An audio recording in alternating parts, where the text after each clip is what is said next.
Hello, and thank you for joining us again on a marvelous Tuesday evening. We're all here again today. We have our wonderful players and me. And let's get diving into it. Ask her if you wouldn't mind recapping us on what happened last time. Absolutely. So we absolutely kind of kicked it off with a bang, as it were. And by a bang, I mean one really, really, really big dinosaur. It happened to have the old leader of the changelings insignia over its eye, but it had a claw mark through it, so we were hoping maybe it was blind on one side. But we decided to start running for our lives before actually fighting it. So the world may never know. We got introduced to Phil, who is questionably a ghost / creepy weird man thing. Phil did a wonderful job of going up to the giant dinosaur and slapping it across the face, which for some reason actually worked, and we were all very impressed. It bought us enough time to use tactic number 13 in Asker's tactic manual, which is run for your life because you fucked around and found out. Shirku decided that Shirku was going to try to battle the thing for a moment, so Shirku sent out other Shirku, who also got immediately eviscerated by the dinosaur, and then also joined the running along with the rest of us plan. As we were all running for our lives, we got to meet another interesting, not quite as ghostly friend called Gibson. Just this large, fat man, oozing pus and things. He was an interesting fellow who bought us just a few more seconds as we were running for our lives. Mila, being Mila, was able to make friends with some raptors and be like, come along now, we're all running, so we just need to go. Until we eventually got to the part that we had a Jurassic Park 3 showdown between a also giant dinosaur and the one that we brought in while we hid inside of a tree. And then we're able to thankfully sneak away without being noticed. Mila, being our tour guide of Dino Island, was able to find us a safe space to kind of nest down for the night and gave us some very useful information about paying attention to the herbivores. And so Asker had a dream about the evil book, and then we got a dodo for breakfast / lunch stuff, which was fantastic. The next morning, we woke up to the current leader of the changelings on an even bigger dinosaur than the couple that we had run away with from the other day. Came and was like, what are you doing in my forest, more or less. Mila and him had a wonderful conversation about how she was the most successful changeling in bringing back all of the information the goddess asked for, and his response mostly seemed like, that's a cool story, please get out of my forest. Which, that was cool. He asked a lot of questions about dragons, but like, you already have dinosaurs, so what do you need dragons for? Was Asker's whole take on that. Like, you have way cooler monsters already. Like, plus yours has feathers. Dragons don't have feathers. Dragons aren't as cool. But he did get us a cool dinosaur to ride up towards where the goddess was usually hanging out.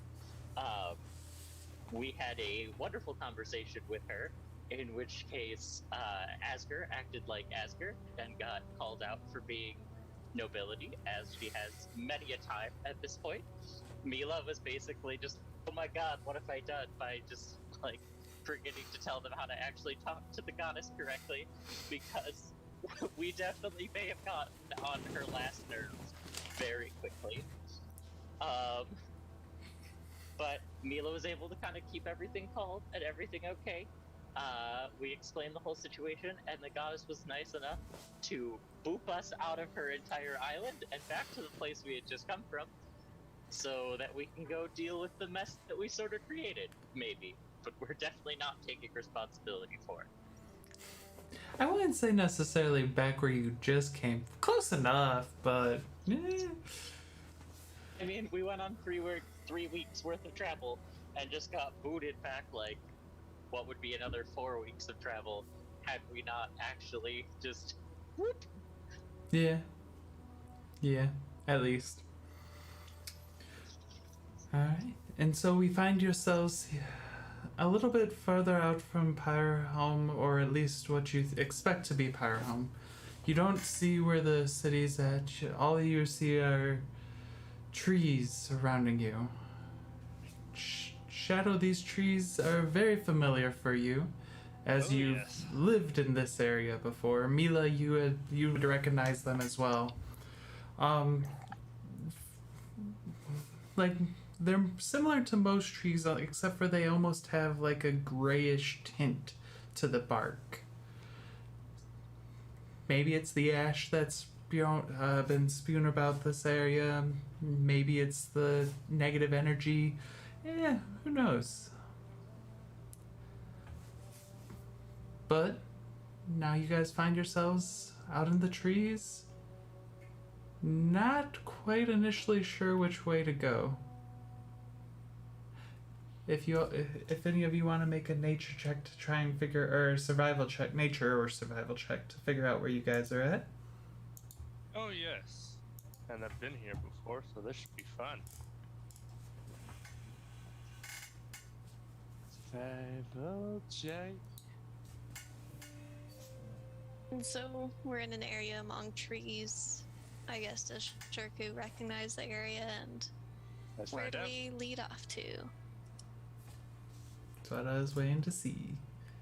13.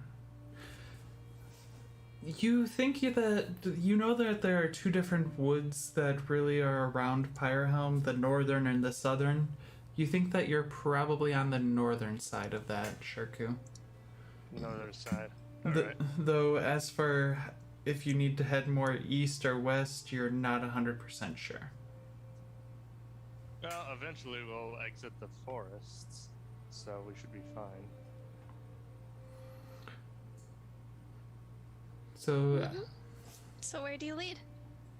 Alright. From the looks of things, I'm guessing we're in the northern forests, which means we can head south. Okay. may I ask so you, Shadow's leading the way of which way to go. What's everyone else doing on your journey while you're walking? Mila'd probably be beside him. Just sort of back in their comfy duo role. Asker's gonna play rear guard. Okay.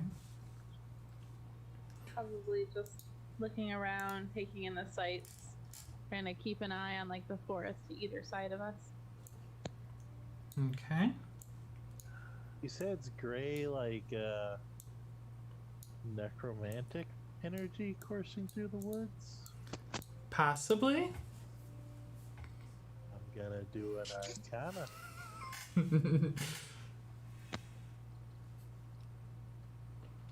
So as you guys are starting to walk, you just see Cypher over, like, looking at the tree.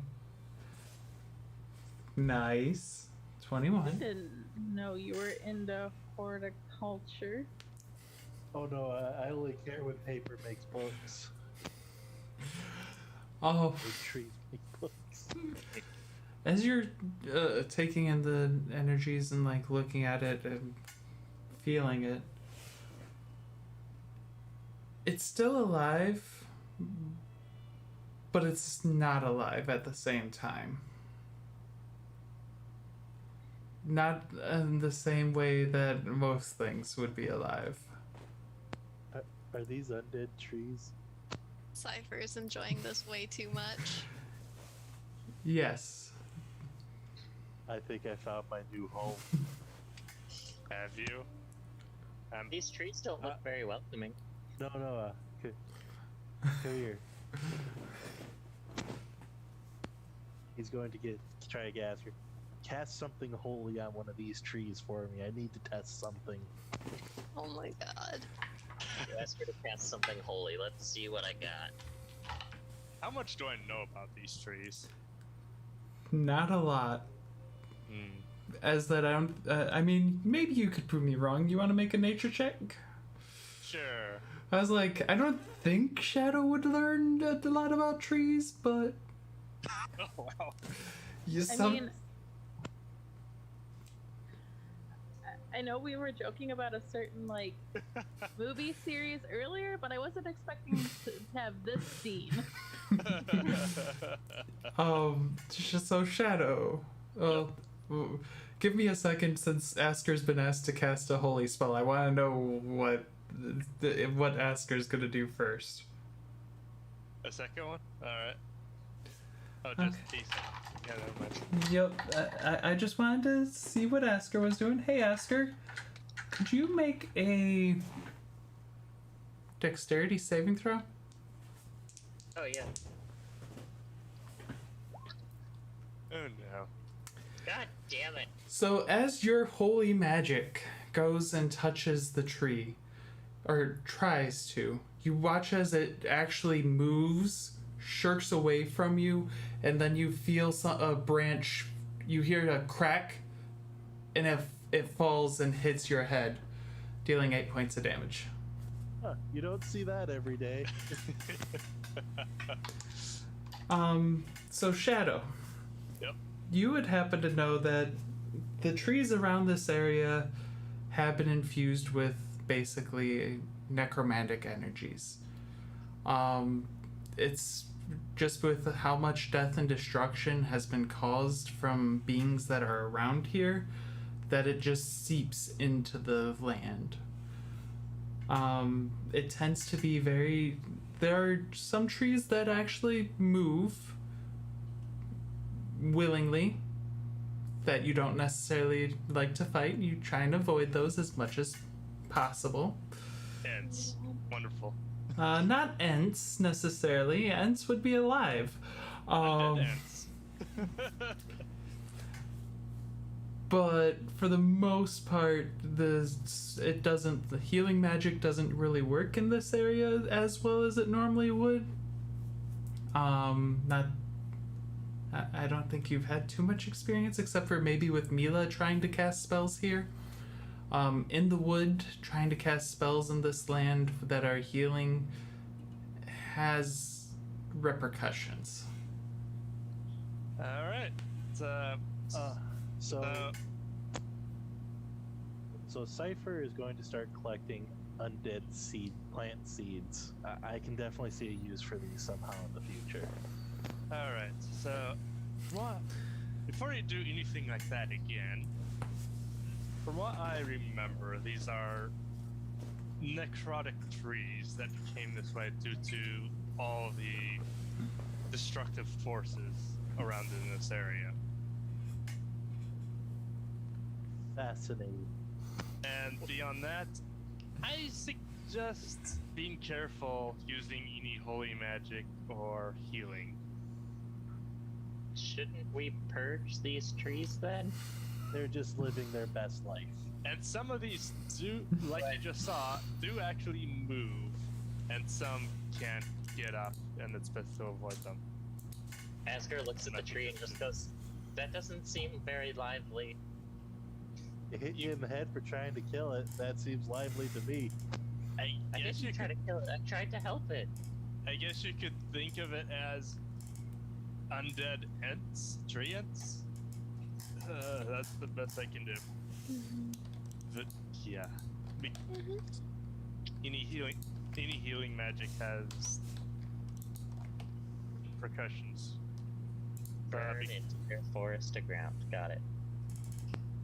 Without Aster seeing, how many seeds can I collect? Make a nature check. I'm surprised I got a good roll there. I was shocked you did too.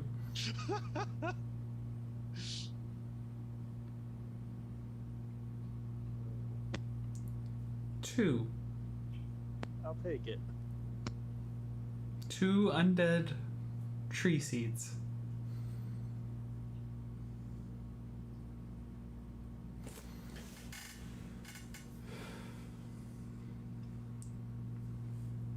You know what? You would like this place. Your evil book would definitely eat books made out of this wood. This makes sense now. I mean, it would. I'm not gonna lie. And just out of my curiosity, did all of you mark on your character sheets that you guys got a long rest? I believe so. I'll Think double so. check. I look like I'm topped off on everything, other than the 8 hit points that I'm missing now for. Getting whomped. Womp womp. Womp womp. Mm-hmm. Yep, okay. I should be pretty good. Okay. Uh-oh. Let's see. Where's this from? Just so I know that. Okay. So it sounded like Mila and Shadow were leading the way. Zestrava was keeping an eye out for any monsters that might be around. Specifically trees. Hungry trees. Yes, trees are the worry around here. Just trees. Mm. I wish. I wish it was.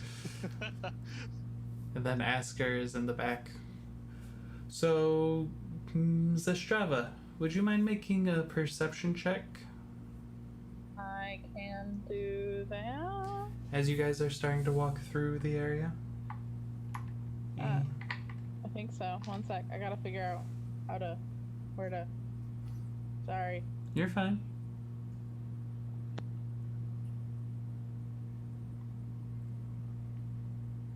As you guys start walking south, I'm not going to make you roll the nature check to get yourselves back into the same way. Sorry. Apparently it's been too long. I am really staring into the woods, using all of my senses, and like even occasionally giving in to my inner instincts and like flicking out a tongue to see like, is there really anything out there? True instincts are to curl up on the nearest rock and go to sleep. Hey, naps are an amazing thing. Thank you very much. My instinct is gonna be on guard all the time because we're in a place that has a lot of dangers. So as they all start walking away, you hear something actually. What languages do you speak? I can speak anything if needed, but I speak Abyssal, Common, and Draconic by like learning. Ooh, abyssal. So Abyssal. You hear in this strange guttural voice saying, "Did you hear that sound? I did. Something's over there. Let's go." Why do I have a feeling we might know who those voices are? So I'm gonna like, as quietly as I can, like, gather up the others and point in the direction where the voices came from and be like, I'm pretty sure that someone heard the falling branch, and so apparently trees do make sounds when they fall in the forest, and we might want to be careful. Less talk, more moving. Yeah, less talk, more moving, and they were not speaking common, so whatever they are, They were probably not good. They were also from the south.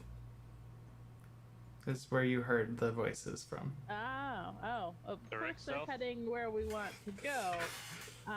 But that being said, we were speaking, I think it was Abyssal, if knowledge serves me right, and it's possible maybe they were 2 of the 4 that we,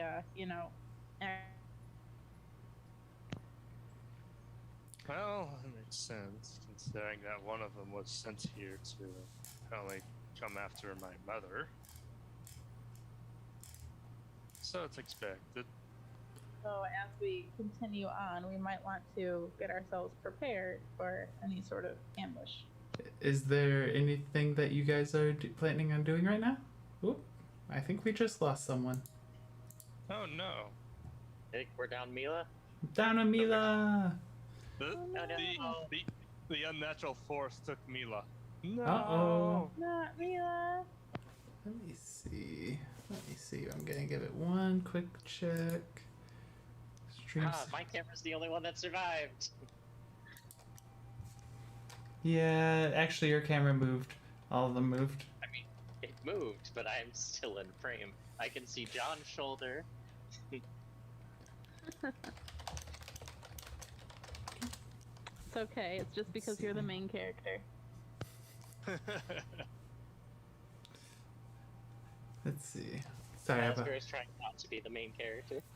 Sorry about that, Trying y'all. and failing. Sorry about the delay, everyone. We're gonna. No problem. I'm gonna see. We will be right back.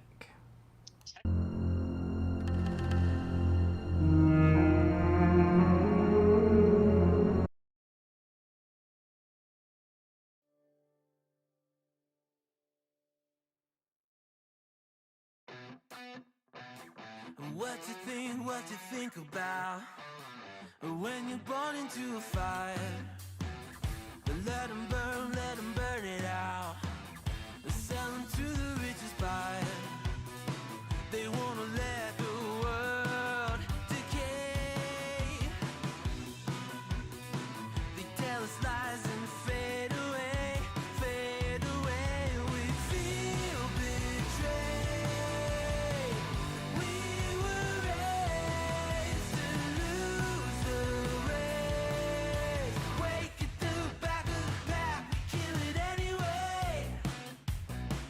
Listen up now, because we're never dropping out. Beat the odds, beat the big house. Our brains are bigger than the doubt. We've been thinking for ourselves, never let the truth fade away. This is bigger than ourselves, we won't let the world burn away, burn away. We feel betrayed. We were raised to lose the race. Wake at the back of the pack, kill it anyway. To blame, haters face the world's mistakes. Wake at the back of the pack, kill it anyway.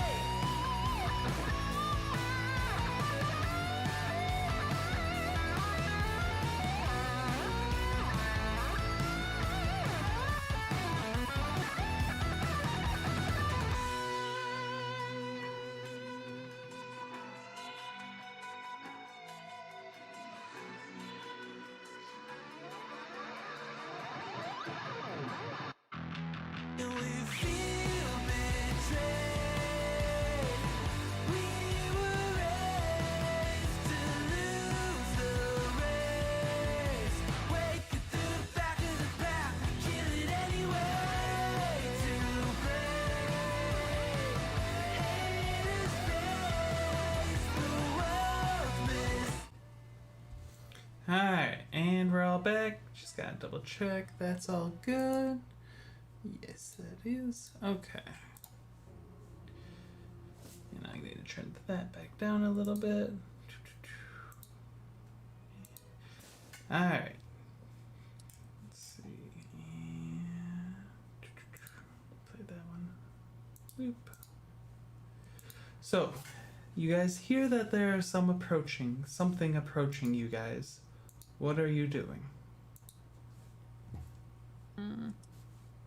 I am going to. Should we go to the coast, Shirku? I could attempt to evade the potential of combat, yes. Mm-hmm. But they just might track us all the way there.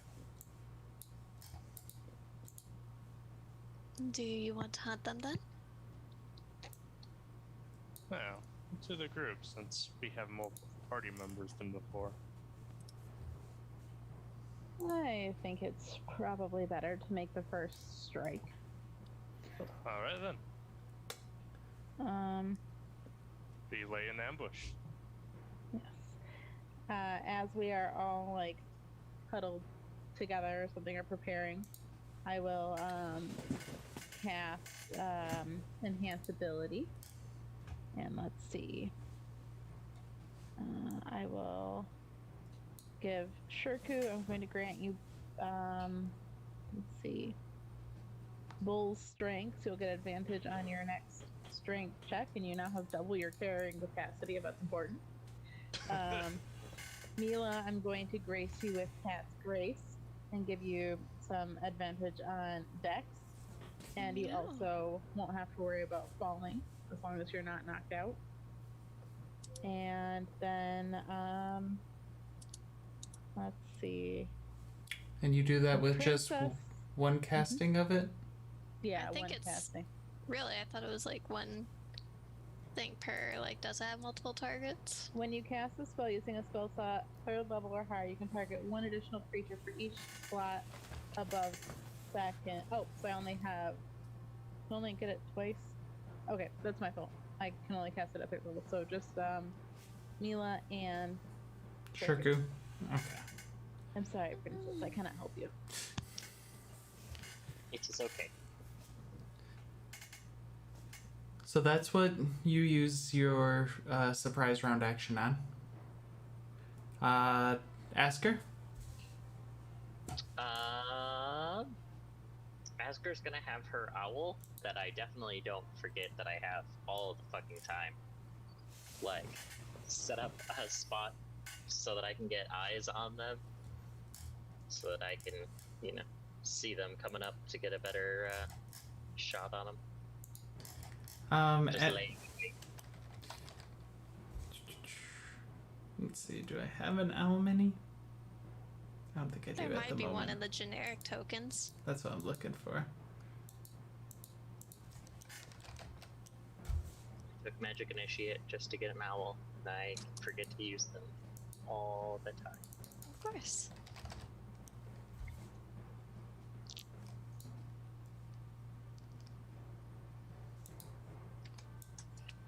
Oh.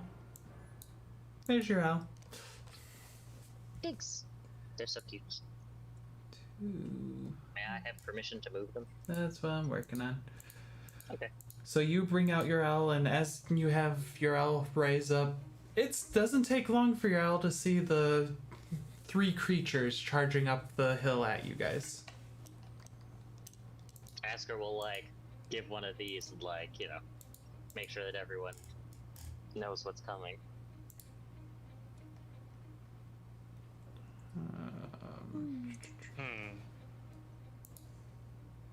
Actually, since we have you on the battlefield now.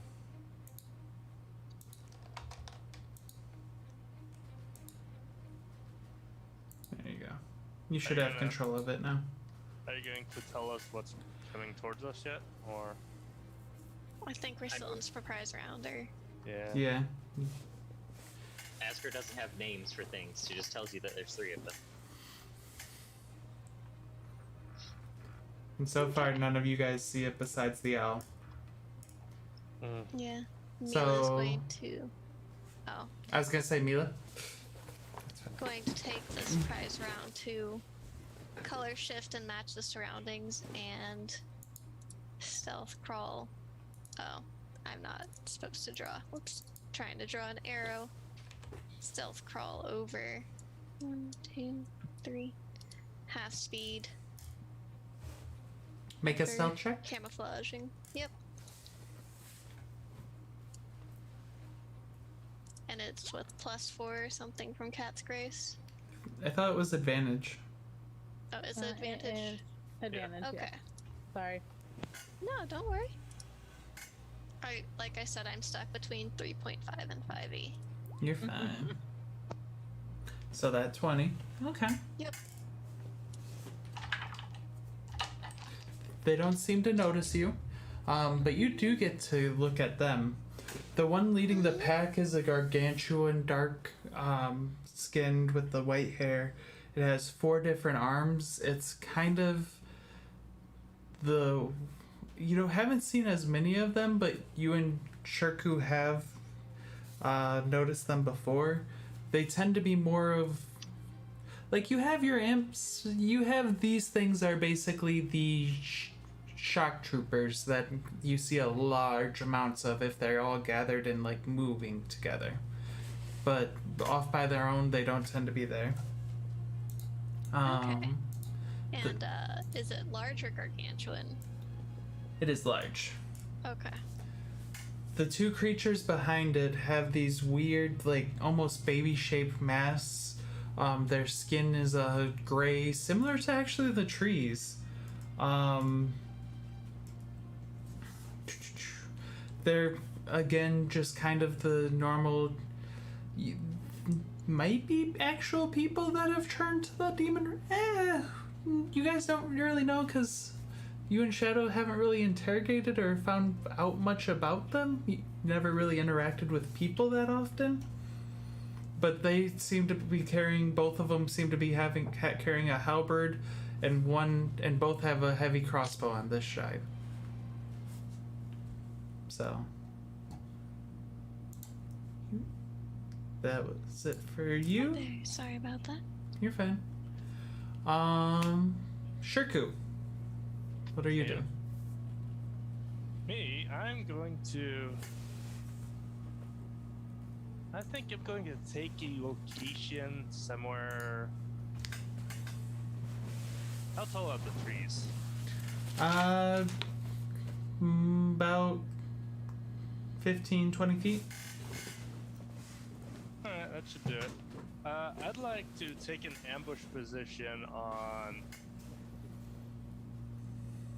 by climbing up one of the trees, not too far up, but basically ready to just leap on one if it gets close enough. Okay. How high up in the tree are you going? I will let you know that, let's see. Like, this rock part is about 5 feet, this rock part is about 10 feet, and it gets, like, worse as it goes that way. And it's kind of the same as the other ones. Like, this is only about 5 feet. Let's do 10 feet up. Okay. Make an athletics check for me, please, with advantage. Yay!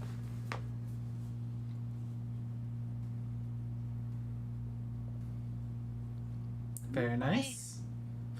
Alright. So, yeah, you are easily able to get up, and you get to a branch that can hold enough of your weight that you have your halberd at the ready to hop down.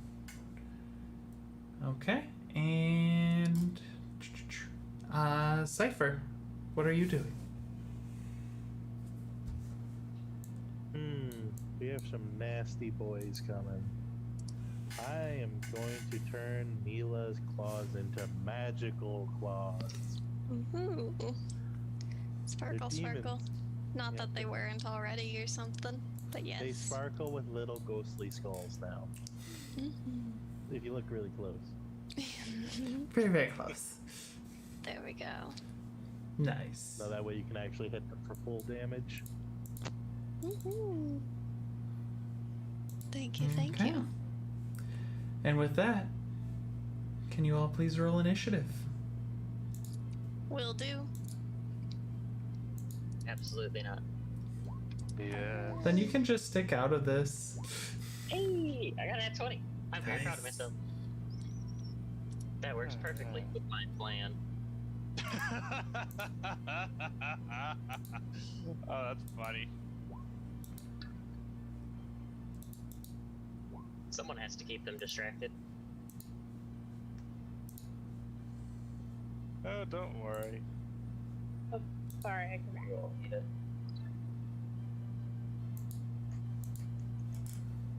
Okay. I forgot That to didn't do highlight any better. myself. Is that it? 1, 2, 3, 4.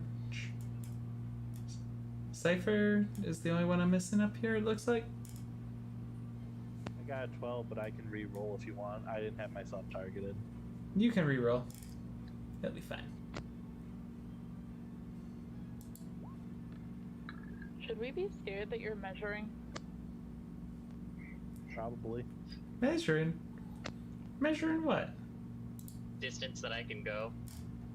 I was like, I wasn't the one measuring. Okay. No, I was the one measuring.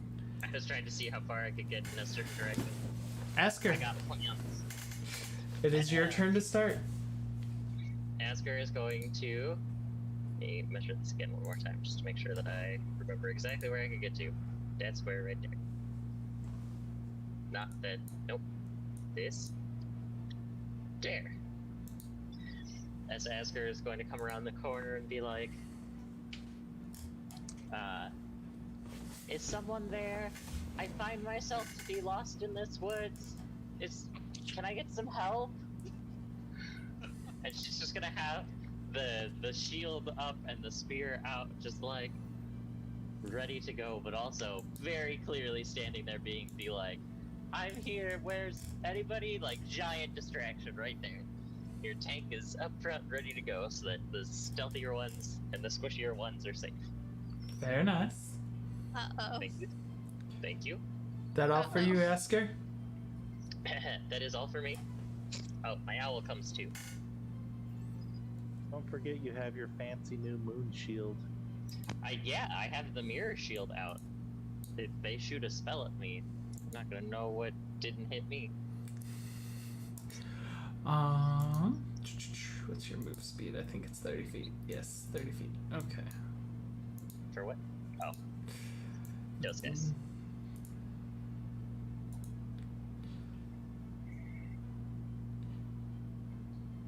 You watch as two of them round the corner and they see you there. Oh, hello. You're dressed very interestingly. Is that the custom of this area?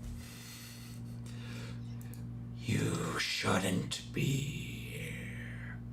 You hear in language that you don't quite understand, I don't believe. It's Abyssal. I was gonna say, I know Celestial. Yeah, but they don't speak of Celestial. So, you just hear them say that out. And as they say that, they have their halberds, and they just kind of ready themselves. And that's it for them. Mila. Yeah. And so I will ready my action to wild shape pounce on something within pouncing range, which is about, well, I don't know how tall up this is. You're at this bit of rock is about 5 feet up, 5 to 7 feet up at this point. Okay. So yeah, something that pretty much comes into about this area.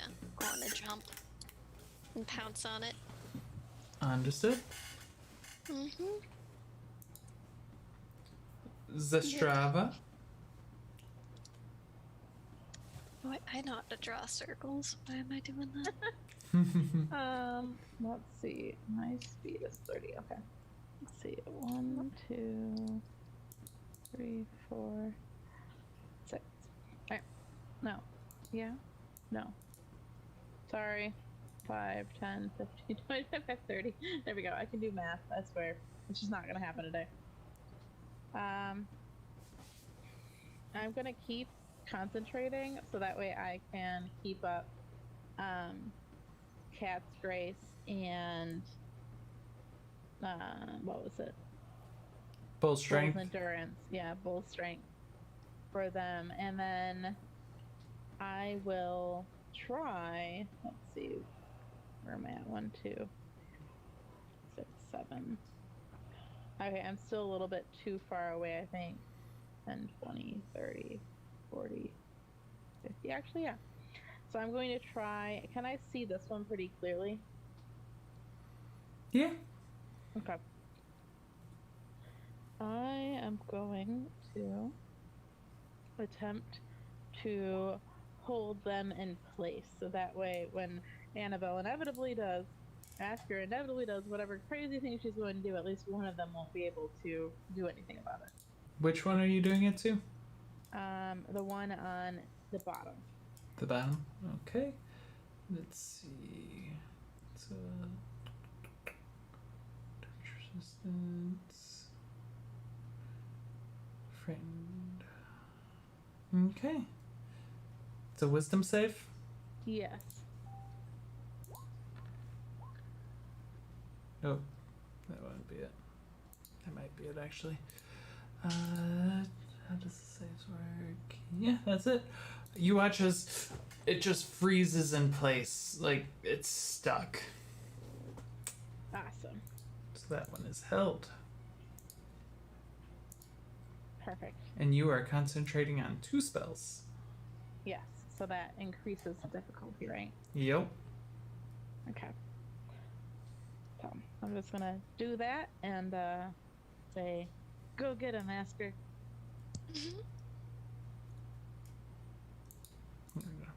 That from the back. The creature behind them just starts running on all 4s. Well, all 6s. As it gets to there. And yeah, Mila will absolutely pounce for shot there as a Dano. I know. Well, I need to bring that back up to there we go, regular health things. Oh, it needs to make strength check. Maybe with disadvantage for surprise, but who knows?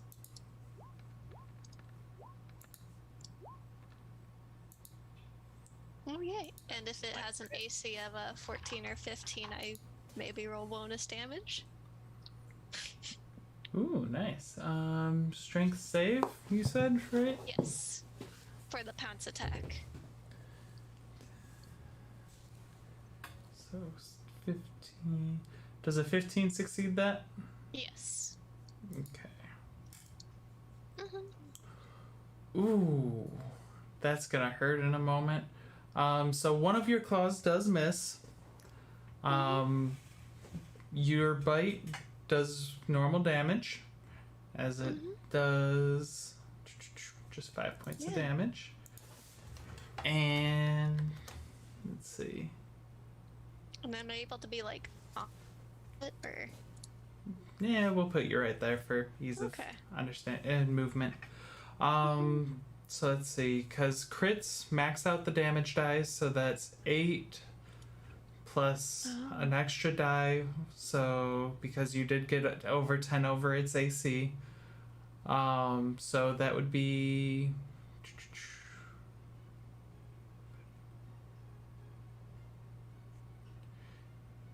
Okay, so that's including your modifiers. So 10, 18 points of damage from your second. Don't forget the +1 from magic weapon. Yep. And is that including your +1 from your other thing, Mila? It is including the +1 from the other thing. I've changed all of the monster forms for my shard upgrade. Is the +1 to the for magic weapon to damage as well?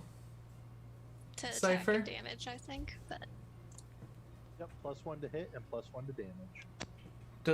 Was the bite including that +1 from magic weapon? it's not including that +1 from magic weapon. Please roll another D8. So 5, and that would be So 10 No. from bite. I read the only awkward part about this spell now to me. I have to touch the weapon I make magical. So you touched I mean- Mila. It happens. Head pats. Just gotta pat you there on the head and go get them. And then that's 18, 19. Maybe play with the tuft on the tail. So you come down swiping and clawing and trying to knock it down, but it holds you up with one of its big arms, and it's like, Sadly, it doesn't have a turn. It used it all for movement. Yep. Rip and tear into arm. Cypher, your turn. Alrighty. So, let's see here. Cypher is going to move up a little. And then he's going to look at one of the trees next to him and cast a spell. And out of the tree a skeleton's going to birth forth, but there's going to be moss hanging from the skeleton's head that's going to wave back. And there's a little no. decayed bow in its hair, and it draws a bow from the ground made of bones. Bethany, you know what to do. And this is my skeleton, Bethany. So we have Pete, Greg, Bethany. Yes. Mm-hmm. I love it. Yep. Suffer. Oh, that's right. I should open up Asker's journal. I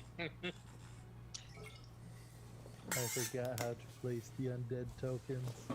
It's a good journal entry page. It was only a page long because, but what are There you go. An anonymous narwhal. Alright, that will be my turn, but for Bethany, she's going to draw her bow back and shoot at the big one that everyone else has been hitting. And you gotta fire a little bow and arrow. How does the bow and arrow do? So that's a 5. I don't think it's gonna hit, but it does get plus 8. So that's a 13. Getting there does not hit though. Okay, so it misses sadly. Just kind of, it flinks right into the ground, and then the creature just like doesn't even pay him any mind to the missed arrow. It has a raptor to deal with. This is true. Shirku. That's fun. Alright. First up, I'm going to make a leap and try to plunge the halberd into its back. Okay. Make a athletics check in addition to the attack roll. Alright. And it should be with advantage. The athletics check is with advantage, yes. Right. Now for the attack.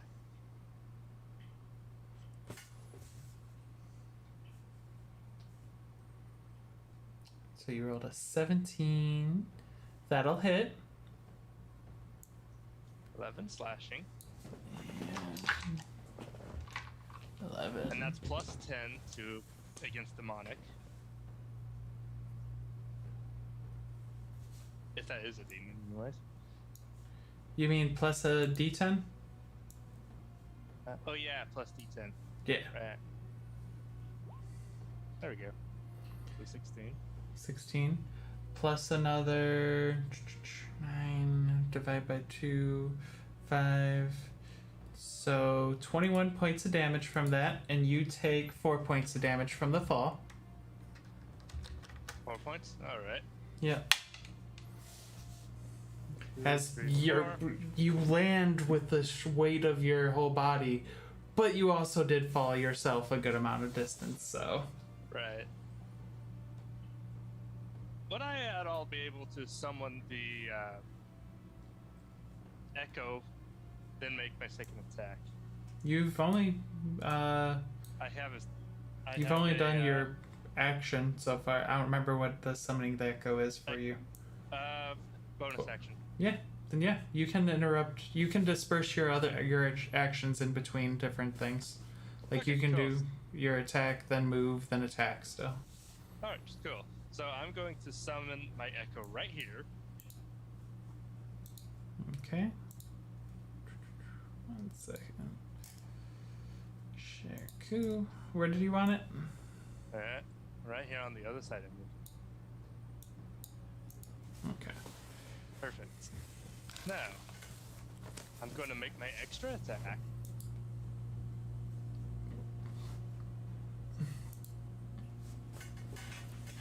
Oh, here it is. That'll hit. 10. Oof. 20 points of damage. Ouch. And then let's add in the...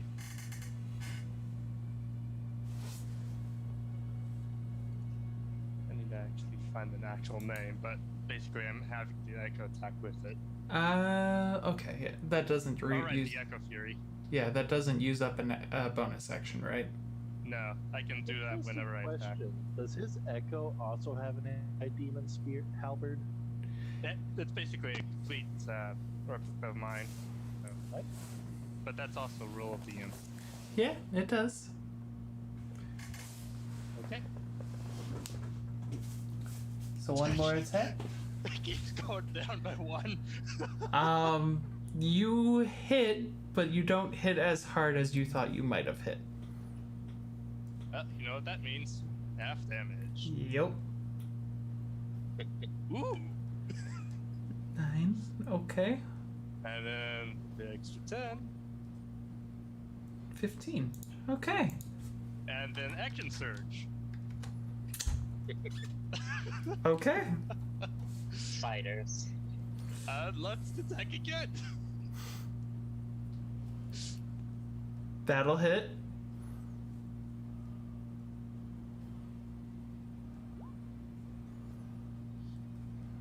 Alright, and the Echo Fury.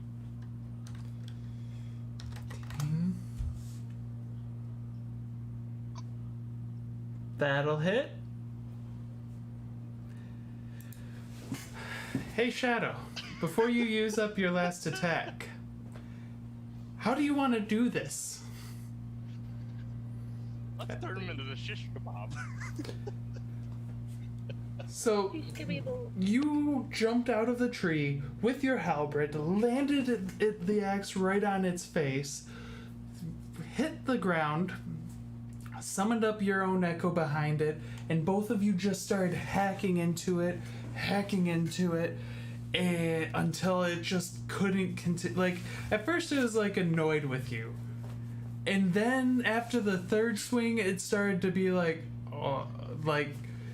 it turned its hatred from the little dino on it to you completely. And then you watch as the hatred leaves its eyes as it falls in front of you. No longer on the field. Alright, and it's my turn. You still have an action. Oh. Or an No. attack, not an action. True. Your Echo's Fury doesn't use up your attack. Oh, that's right. An action So, surge gives you another attack. Let me double check. Okay, so I can just move the Echo up here. And let's do that. I guess that from there. You're having the Echo attack that one? The one that Yeah. was held? Yep. Okay. And I believe that's advantage for health. Yeah. Advantage. Yeah. Roll that attack. What's your AC? What is your AC? For the Echo 16. Oh no, not that. Oh, the enemy? Yeah. It was only a 16. Okay. You miss. Your Echo misses. Side note, I completely forgot advantage because I was flanking. Oh, your rolls. You were fine. Yeah. You're fine. But that does miss. So. And that ends my turn. Your Echo was a little distracted with all the slaughter it just did. Yes, it is. Asker? What's my owl's flight speed? I'm coming here. Usually 30 to 40. I don't know these things. I let you know these things. Fly is 60 feet. Perfect. It's going to come here, use help, and then use its hit and run ability to come back over here. And then I, with super advantage, am going to ungodly smite this thing. Spear. I love fighters. And you get one more roll. Because you do have super advantage. Yeah. Come on. 7, so that's a 15. It's 8, so it's 15. God damn it. You just keep hitting it, and the armor just, it's getting knocked off the armor. It, like one of the you hit for the baby mask, and it still gets knocked off there. Asker just looks at him and goes, "I was going to just knock you out. I apologize for what's about to happen to you."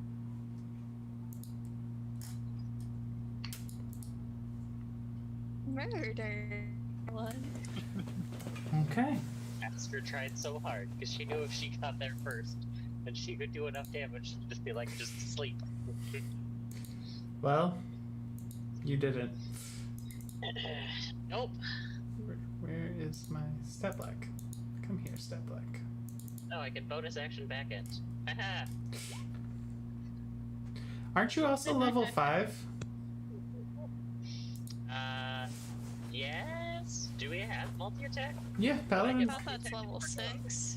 Paladin gets it at level 5. Almost all. I probably did. Just haven't fucking written it down. 16? That hits not as hard as you would expect, though.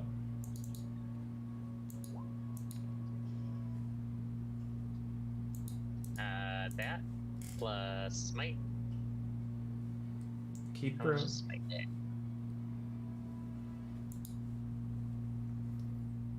Which spell level are you using for smite?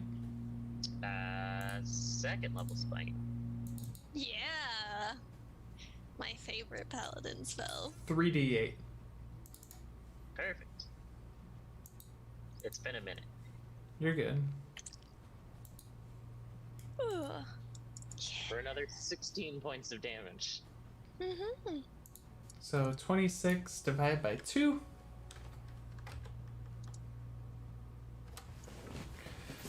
So you hit and you deal a decent amount, but it doesn't seem to do as much as you would expect it to do.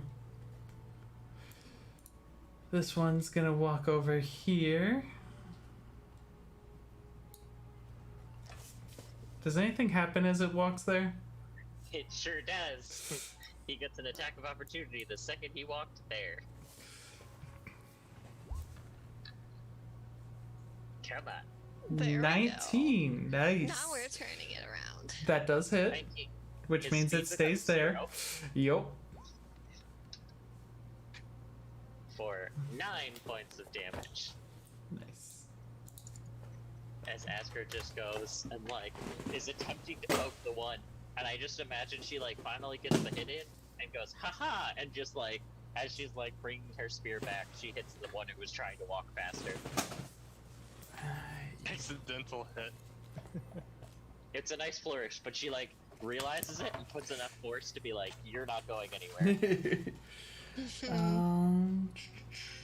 166. Asker just looks at it and goes, you don't want to play anymore? Which tempts me to go to my own books. Just My thing isn't working to open up the page, so I can't see the stat block. So I was like, let's go here. I understand that struggle. That's why I like having physical books. That's why I'm using it. Oh. So since there are 2 of them, it makes 3 attacks. Okay.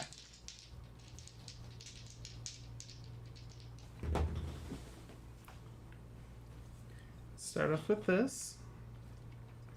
Does a 9 hit Asker? Nope. As he starts swinging his halberd very angrily at you after you just hit him. How about a 21? Just barely. Like, is 21 your AC? 20 is my AC, so he's just over. Okay, so he doesn't do half damage. And so he hits you twice.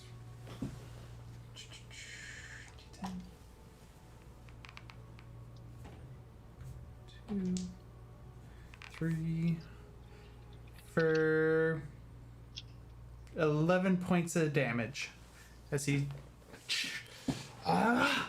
hits twice. The other one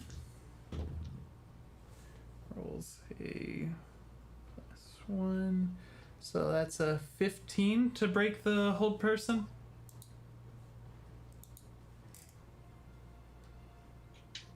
I think it was a DC 16. Yeah. It'd be your spell save. Okay. It is still held. And I feel like we just lost someone again. We lost Amila. No. Okay. We run it back to break for a second while we get it fixed. We will. Yeah, probably gonna run it back to break. I'm like, I could either change all of the screens around, or I could just go to break for another second. I will go to break for another second. Do you determine spell save?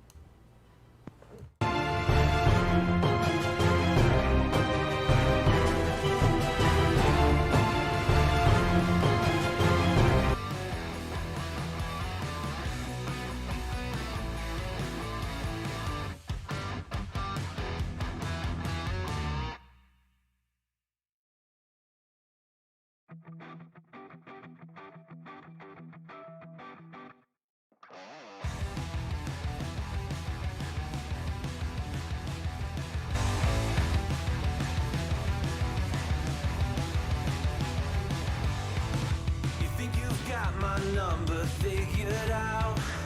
A motive born in drought and brevity. And if I'm not the soul of your design, I blatantly decline your remedy. Don't box me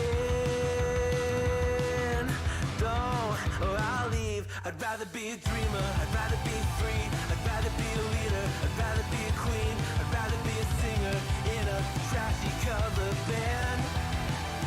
I'd rather be a closer, I'd rather be clean, I'd rather be a poser in a magazine, I'd rather be pretty much anything else than your machine.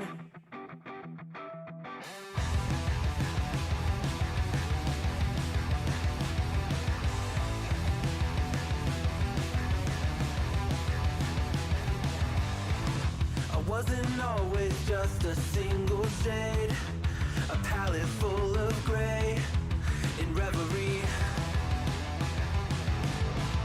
And I can burn it brighter than the sun. I have a colding gun inside of me. Don't box me in, don't, or I'll leave. I'd rather be a dreamer, I'd rather be free, I'd rather be a leader, I'd rather be a queen, I'd rather be a singer in a trashy cover band. I'd rather be a closer, I'd rather be clean, I'd rather be a poser in a magazine, I'd rather be pretty much anything else. And if I fall behind,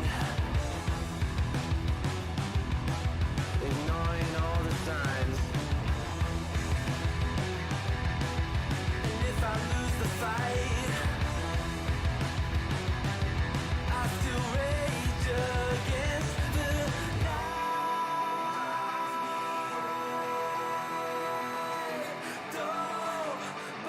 I'd rather be a dreamer, I'd rather be free, I'd rather be a leader, I'd rather be a queen, I'd rather be a singer in a trashy cover band. I'd rather be a closer, I'd rather be clean, I'd rather be a poser in a magazine, I'd rather be pretty much anything else than your machine.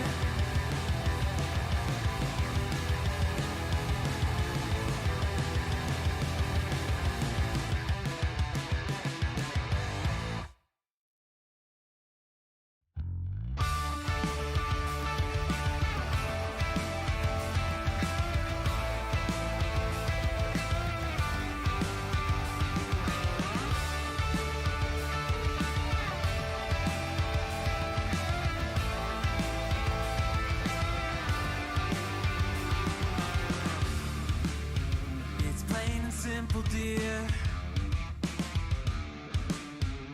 I'll still be here when you're gone. You gather souvenirs, but I will never be your pawn. Your pawn. Your pawn. My love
My love wasn't ever a game. I lay my cards out on the table. There's nothing to gamble away. But I can promise that you'll never be the same.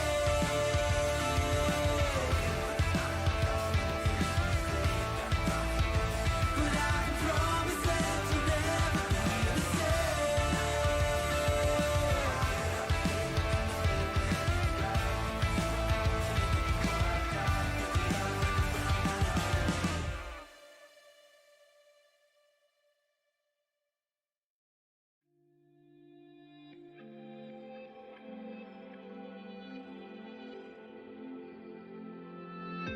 Have I become a little too shy for love? I've been hurt before. All's fair in love and war. So I'll snuggle up close to the shell I'm living in. And if I let you in, another round begins. And no, I'm spinning in a vicious cycle. I'm scared of doing something I'll regret. Maybe this is right, but I'm still staring at your silhouette. But what if you're everything I need? A fire in my heart, the air I breathe. What if I'm incomplete without you by my side? But what if I go against my heart instead of confessing from the start? What if I miss out on the life meant for us? I need you by my side.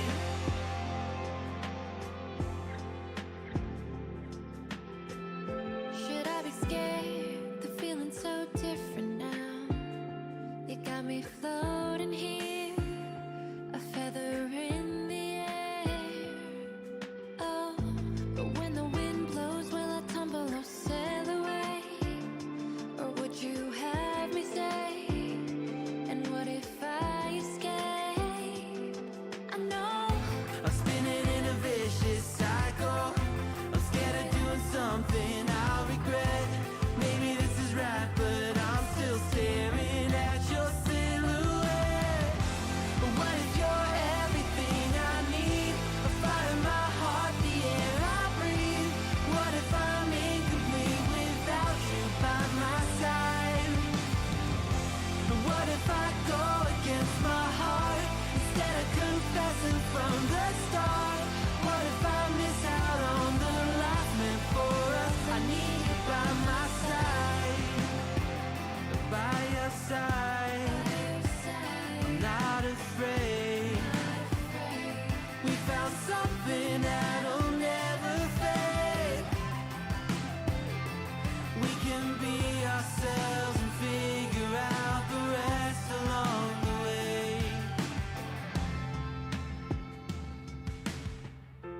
What if you're everything I need? A fire in my heart, the air I breathe. What if I'm incomplete without you by my side? What if I go against my heart instead of confessing from the start? What if I miss out on the life meant for us? I need you by my side. I need you by my side. I need you by my side.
Something's wrong, I feel it circling like vultures round my brain.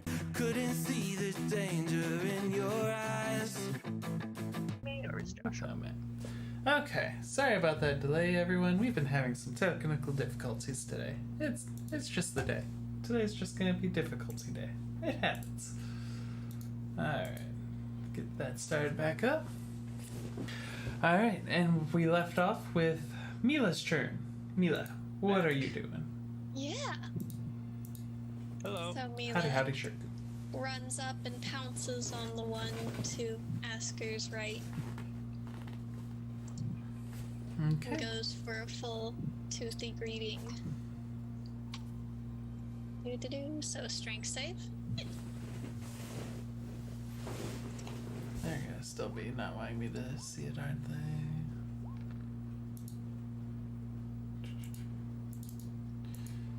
Okay.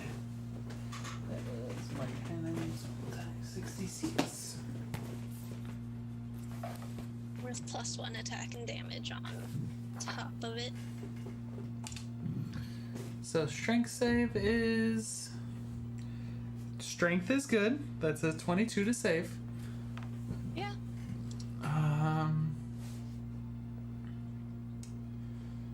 The 2 claws hit, the bite misses.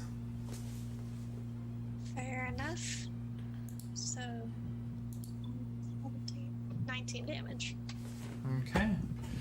So you reach out, trying to bounce on him, but he kind of just pushes you off as you are trying to like latch your jaw onto his arm, and then you just take 2 swipes with your claws at him and dig in pretty deep. He's not looking very happy. Zestrava, it's your turn. Alright, I am Oh, going. real quick, don't forget to add your +1 to hit. She did. She told me. Otherwise, her 1 claw would have been at a half damage. Alright, I'm gonna move forward and join the pack, just kind of, I don't know, climbing over the giant body The- that has been hacked to shish kebab bits. And I will look at the non-paralyzed one and cast Vicious Mockery. Let's see, I must succeed on a Wisdom saving throw. So I am just going to look at it and in its language, of course, in Abyssal, just say, "You are the most vile creature, but the most useless I have ever seen. You can't even fulfill your purpose and even nick our party." Please roll one of the damage die for Vicious Mockery, as I have failed the save. Here we go. That's what I like to hear. It's a d6, right? 2d4. 2d4. So 13 points of damage. Yes. As he epically failed that. And what's the other effect of it? I don't know if there is one. Let me make sure. disadvantage on that. Oh, and have disadvantage on the next attack roll. Okay. And then for my bonus action, I will look at Asker and say, "Now finish them," and give her a point of inspiration. Nice. Yes. Cypher. Alrighty. So the one that Mila's been munching on and Aileen just viciously mocked, I guess I will go for that one because I can fling a little skull at him that does a nice little chunk of damage. 3 little skulls at him? No, I'm not going to use that on these little guys. I'm gonna toll the dead.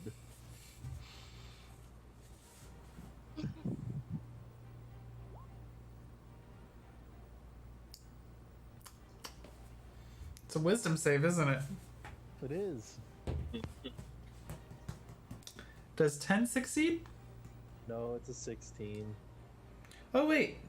Oh, that's good to know. I won't do it for the other ones. Okay, that one was worse anyway. Okay, that hits. Okay. And this one's taken damage to my knowledge? Yup. In Zastrava, he epically failed his save, which... Oh, okay. I just want to make sure I was being honest.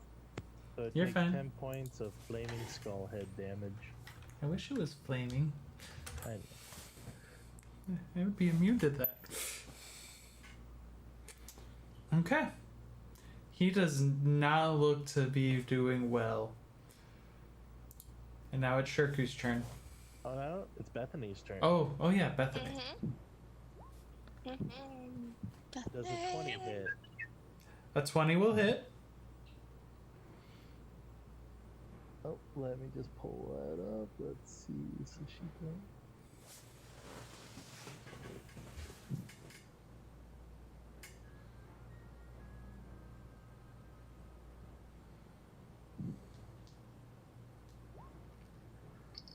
She does 10 damage because it gets a +6 to it. Bethany, after missing the giant creature, takes aim, and you watch as the arrow just pierces right through the baby mask's eye, just as job, he Bethany. falls down dead.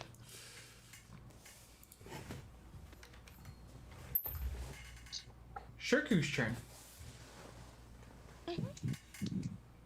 Ping pong, ping pong. Ping pong, ping pong. Alright. First up, let's run over and get behind it. Because it's held. It can't Yup. do nothing. No, it cannot. Let's flip the halberd over so the blade's facing away and do a non-lethal attack. And strike it across the neck.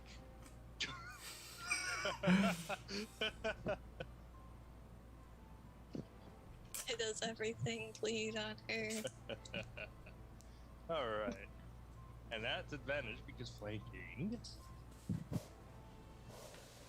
Ooh. That'll hit. Just roll the damage on that. Okay, roll an extra d10 for me, please. Okay.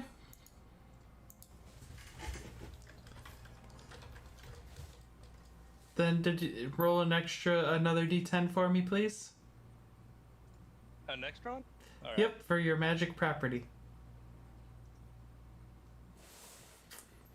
Oh, I thought that was magic property. So you said non-lethal, right? Yep. You clunk the back of its head, and it just crumbles. Unconscious. And that brings us... Oh, I thought you meant it crumbled into dust for a second. I laughed for no reason. You're good. Now, from what I could take from that fight, one of us could speak the same language they were. Okay. Shall we deal with this one? Well, I'm curious As it about. pulls out her rope and goes, I'm on it. What I'm curious What? about is why the mirrored man wants me to kill these demons and send them off to distract someone.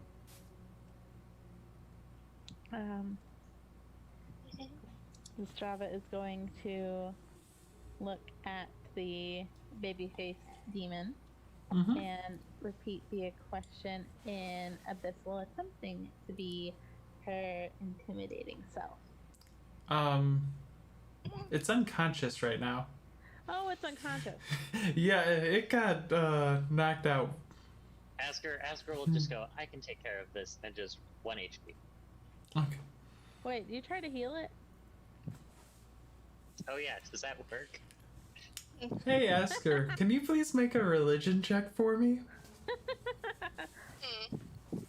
said that they were Oscar's maybe trying to run some math here. We'll see how the numbers go.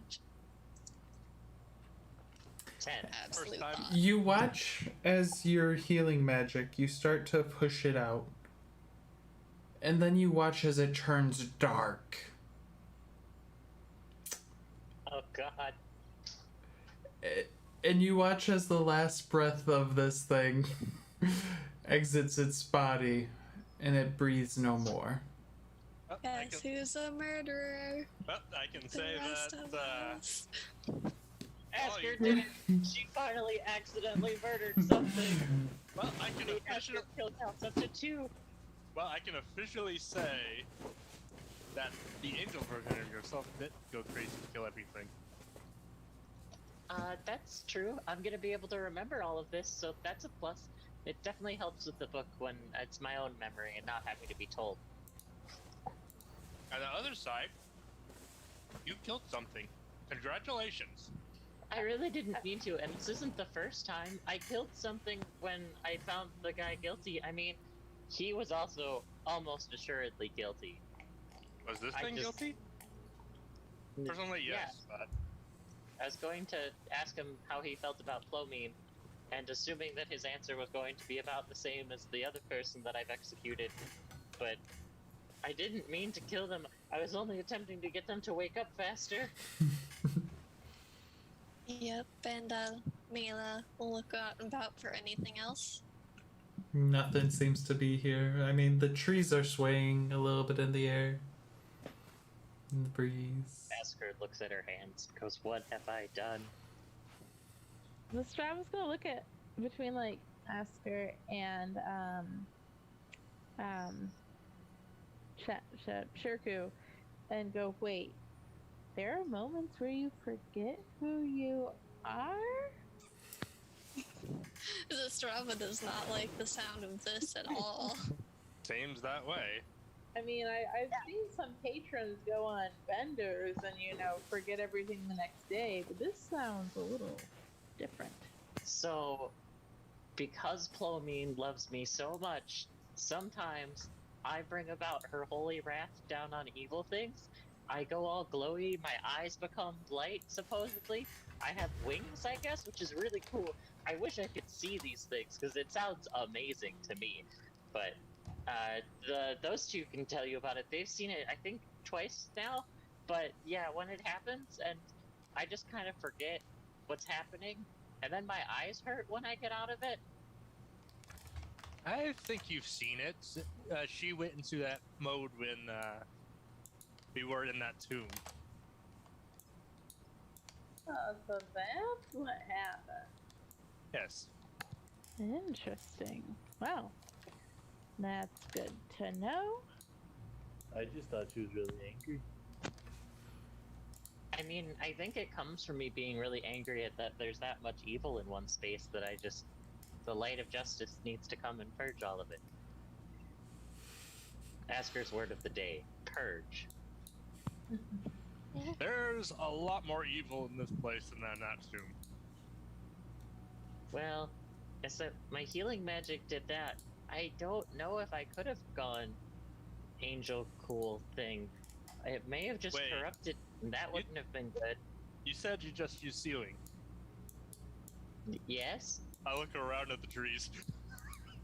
Trees I thought aren't. you said only the trees were affected by the weird healing magic things. I didn't realize this was gonna happen everywhere. Cypher, why are we stuck in this place of your evils? I mean, My nightmares are coming true.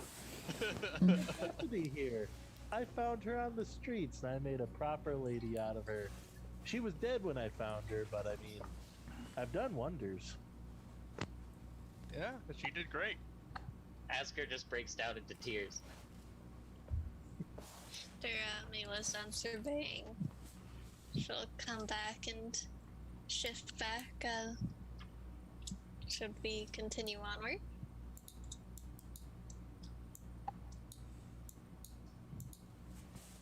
Yes, we should on this crazy adventure of ours.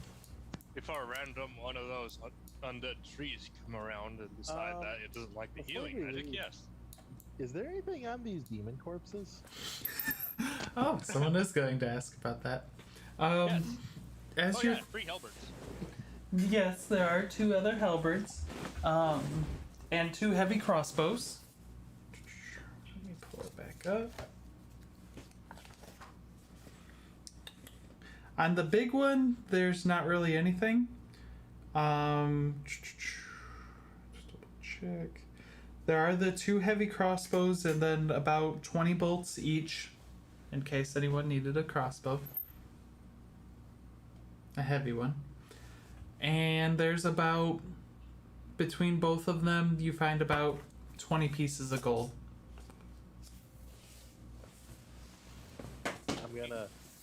I'm just gonna slowly push the demon corpse into my bag of holding. Which Don't one? judge me. Which one? Yeah, that's what Big my one. the big It's a one. little holy, but it's still usable.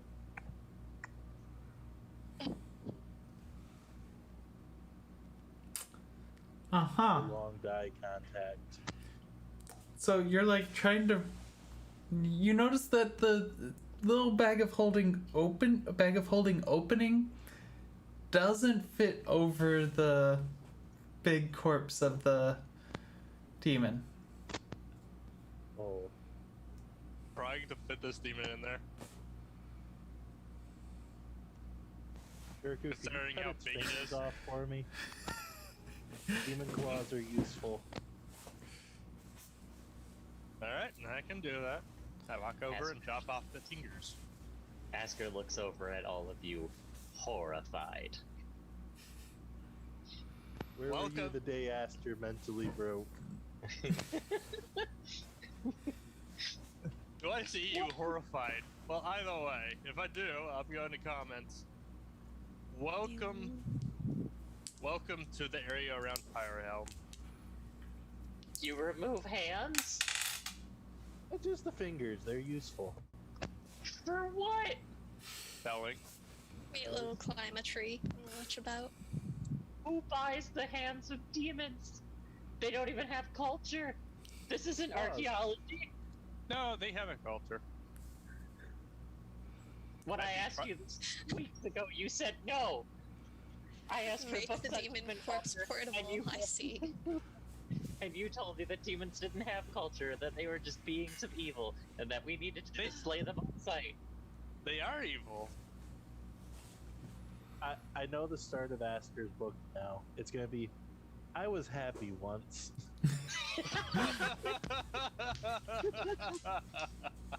The castle was a safe place, and I decided I needed to leave. And look where it got me. Oh, right. And if you want to take that large demon and put it in your bag, you need to chop it up first.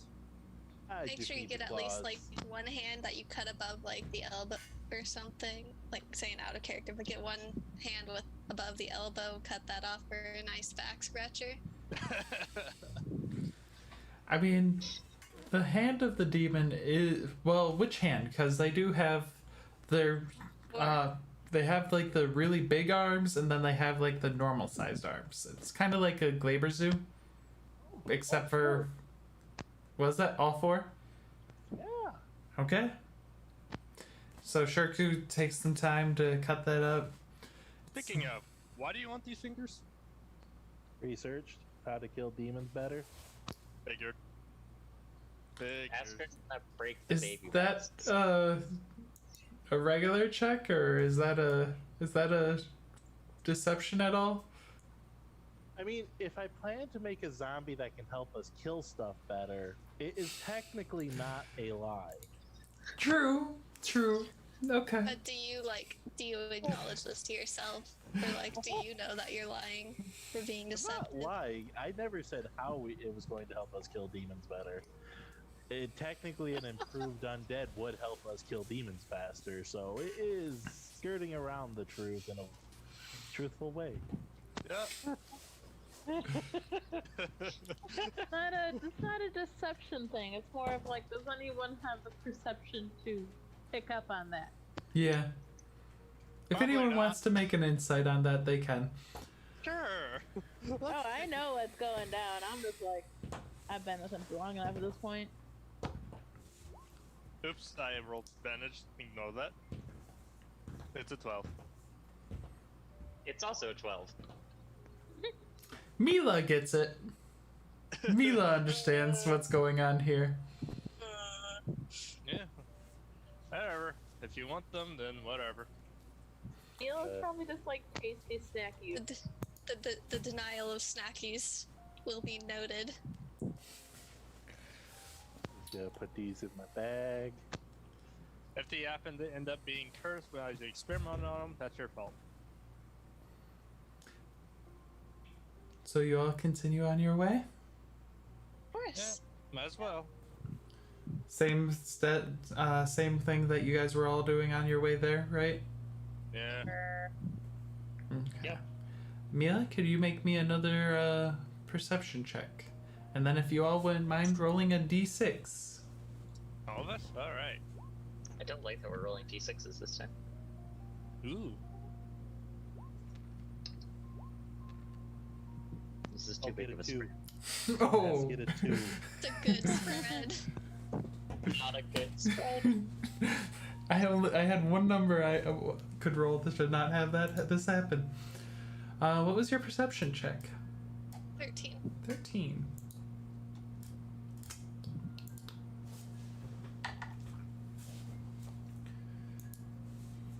I do really like this system for random encounters, though, Anthony. I must say, I'm definitely bringing it to my own table. It's good. So, as you guys are walking, you start hearing the weird, like, you've heard the tree swaying, but this is more of a creaking sound as it goes.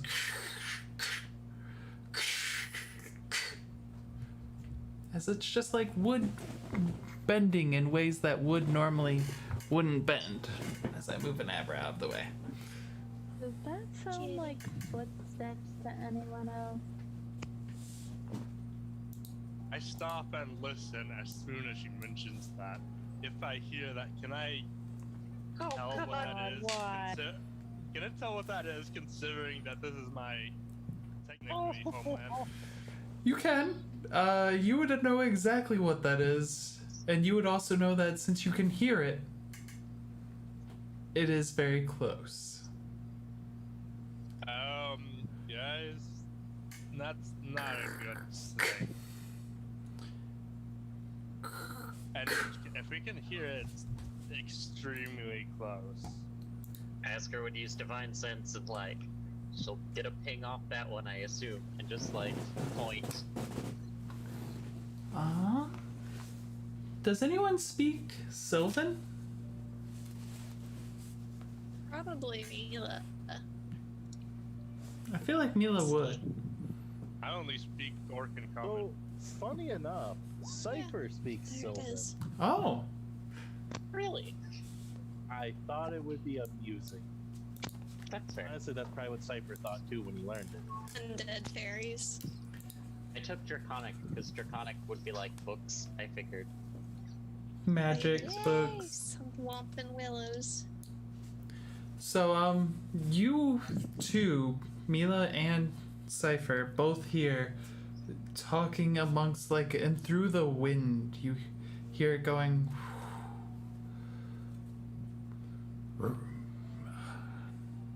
Healing magic.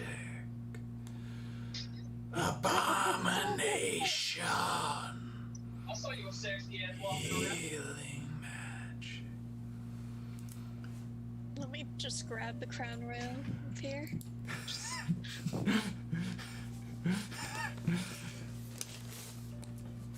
As I Depending do. on- Either way, depending on how many there are, I suggest avoiding these things. Oh, what's the fun in that? So, Cypher's Mila will actually start gonna walk sort up of a little bit, slowly rumbles. Rumbling from the chest. and in Sylvan, my friends, I won't let this dreadful divine person hurt you. I respect you too much for that. So Cypher walks up and, for most of you, in a language you don't understand, just starts talking to what you can see as the trees are now starting to move closer to you, and you see the faces of anguish, the red burning eyes. Cypher, I need you to make a persuasion check.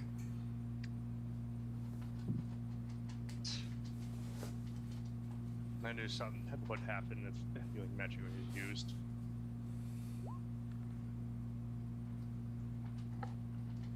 Can You I don't give have- him fate points? Can I use my points on him?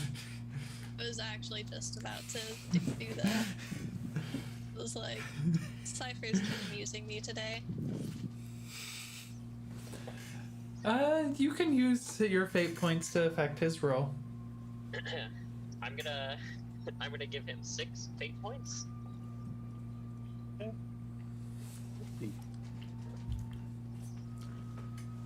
I was saving those, but this seems like a good a time as any.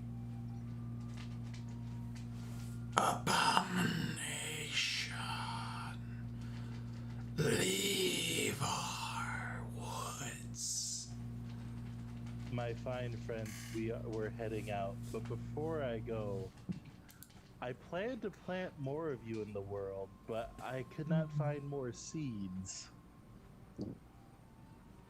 Abominations. Leave our woods. Alright guys, let's head out fast or we're gonna run into some trouble. Agreed. You mean you keep going down past them? Yes. Fast and very wide bursts.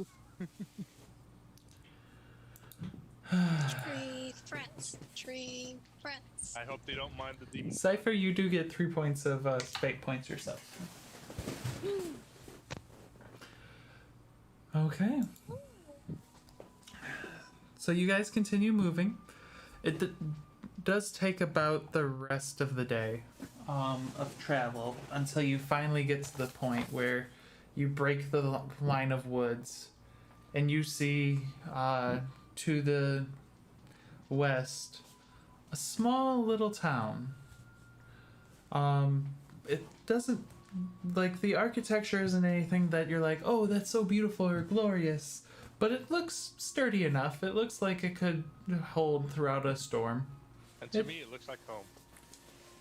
Yeah, home you haven't been to since you were 7, and you have almost no real memories of, but home. Yep. As you're looking at it, you do see in the center there is a enormous, like, the tower's about normal size of this in the center of the town to stave off the flame, or to use the flame to stave off the attack. But the flame on this tower, it's fit for a flame the size of Rolla. Like Rolla's flame, which is a massive city, 30-mile radius city, has a massive tower in the center of it with the flame just keeping everything safe. Most towers that would go through and protect the towns aren't normally that big. The flame isn't normally as big. This one is the size of Rolla for the flame, how high it's burning. And let's move this to that. Oh, wrong thing. I will go with that. Whatever you did, Cypher, earlier with those trees, good work. Oh, I just told them what they needed to hear. All the same, it avoided us getting killed. What exactly did the trees need to hear? Oh, one of us was an abomination. They didn't mention who, but I just said we were on our way and we didn't mean them any harm, so we're good. Asker looks at her hands and goes, oh. Just to let you know, though, if you ever get a chance to go on a vision quest with druids, it will teach you things that you didn't even know you could learn. What's a vision quest? It's a vision quest. It involved a lot of magical moments. And mushrooms. Magical mushrooms. But yes, all you gotta remember is while you're in that forest, try not to use healing magic. It is around like 6 o'clock right now, so the sun is starting to go down a little bit, but it's like the nice late fall evening feel. Shirku, healing magic is the only thing I have. It's what I do. You got a I sword. protect and I heal. Actually, you got a spear, not a sword. Sure. I use it to protect. Well, protect those against the demons. Are we running into someone? Oh, Let me see. don't worry about him. Don't worry about him. I was doing some editing earlier. Either way, everybody keep your eyes out. Surrounding area of PyreHelm, if I recall, is swarming with demons, like the ones we ran into. And we munch them. So, are you heading into town? Yeah. That's the plan. As you guys start walking in, you do see a couple of people. It doesn't look like it's that big of a town. At most, maybe 120 people live here, at most. But as you're like heading down, because you are in kind of a small incline, you do see. Make a perception check, everyone. Curious. Perception? Yep. Perception! I'm rolling bad today. 11. Okay. Everyone with above a 15, so Asker and Mila. There are no humans. You see some dark elves here or there. You see some Druagar. You see like different like orcs, tieflings, basically all of the different various races, but no humans are actually here. There is as you guys are walking down, you do see that there is a tavern that's not too far from the central tower for the light. But for the most part, there doesn't seem to be any stores that you're really seeing. Looks like a nice small village that doesn't have a lot. What? Yeah, if we can. Strolling on in, following Shirku's example. Yep. When people see you coming in, they kind of just... This is PTSD going. Yes. PTSD indeed. No one seems to really like acknowledge you guys fully. Like they here or there, like as you guys walk in, if someone makes eye contact, they might like do a small little nod. But And I give that nod back. no one seems to stop you or anything. Where are you heading to? Well, we're here at this location. We're hunting a certain person and I know where they're heading, so I guess we head to the spot that they're going to be heading to, and that would be where he remembered where he used to live. Make a history check with disadvantage. Disadvantage, let's go. History. There we are. Is it a mystery? You don't quite remember where your home was in here. Which home is yours? It's been I mean, having memories from back when you were 6, 5, 4, like, it's hard to even think about. It's like everything was so different. Yes, this is a small town, but it seemed so big back then, so it's like, Yeah.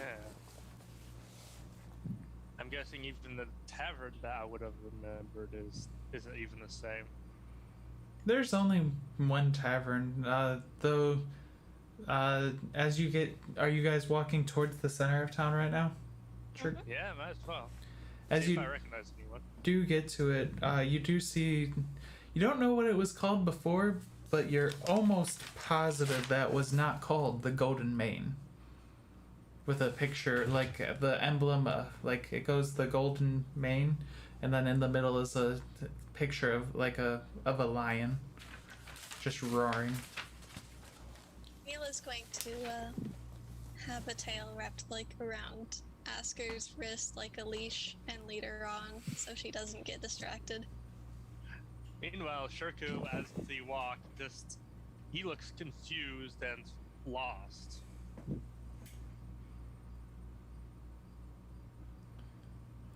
Asker, as they get closer to the center of town, is going to be like, tower. Until I assume Mila, with her, wrist leash, is just like, nope, nope, nope. So, are you heading towards into the tavern, or where are you heading to, Shirku? Where are you going, or are you stopping and asking people? What's Shirku?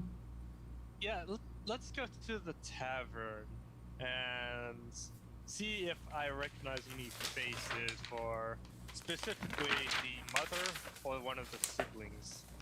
If he had any at this point, because he's not sure anymore.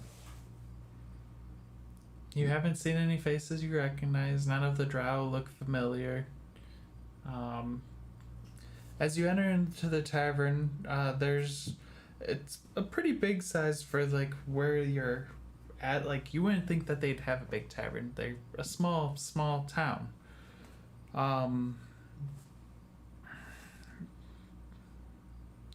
There's about 4 patrons that are sitting at a bar. There's like 7 or 8 tables that just have no one actually at them. Behind the bar is a giant of a Leonin, actually. One of the lion people. He has this like majestic plate armor on, even though he's serving people drinks right now. As he watches you enter, he's like, "Welcome to the Golden Mane. It's a pleasure to have you with us. If you take a seat at a table, I'll be right over with you." Alright, thank you. Yeah, take a seat and completely lost. No idea what to do right now. For the 5 of you, one of you have to grab a chair from a different table because most of the tables all seat 4. And after he drops some drinks off for the patrons there at the front, he comes over with his hands carrying 5 jugs already, and sets them down for you all. To start, we have some of our local ale. I hope you all enjoy. I've worked hard to brew it, so here you are. If you want anything else, let me know and I'll see what I can do on that. What brings you to PyreHelm this day? What can I help you with? Mila points at Shirku. For me, I'm searching for someone. Searching for someone, a noble quest. Who are you searching for? My mother. Your mother? Yes. There's no more of a noble quest than that. I hope she is okay. Do you know where she is at? Not quite. My memories of PyreHelm are different from what I remembered. She's here. Well, even if you don't know exactly where she's at here, I'm sure someone around will help you know. So, are you wanting to get some food before you continue your search? Or what? How are you? I don't know if you're under any time constraints or anything like that. what do you have for us to eat? I'm a pretty good chef, so I can make you a lot of things. We have a lot of different vegetables. The meat is... I have some meat. I have some venison, some pork, but it's a little hard.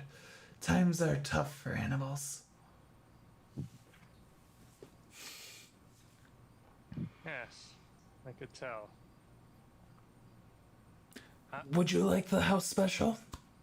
Yes, I'd love to try the house special. Alright. I'll go and get that started for you. If you want, I could ask the ones at the bar if they might know your mom. I've only been here for the last... Shirku, quick question. How old are you? Shirku is 19. Okay, so you've been gone for 12 years. I've only been here for the last, decade or so.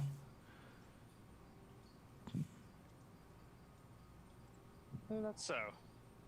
Yes. But I can tell you my story later. I'm going to go and prepare your food. I'll ask either of them if they may remember you. So, I'll be back. And he walks away. And you hear, once he gets to, the back where you assume the kitchen is, you start hearing the sound of a giant knife just chopping into some meat and hitting the cardboard. Or not cardboard, wood. Nah, I had to look up his mother's name. Anyways, yeah. He thinks on a moment, trying to remember the names of all those in his past. Just to see if the character can actually remember it, since it's been so long. Mila titter-tatters, hands on the table, eagerly anticipating some meats. And you mentioned there were other people in the tavern, right? Yeah, there's 4 patrons that are at the, bar counter. Okay, so while we wait for our food, however it's going to come out, I will pull out my... What do I have? What I had... I will pull out my schwam and play a little bit of a tune while we're waiting. Performance check, please.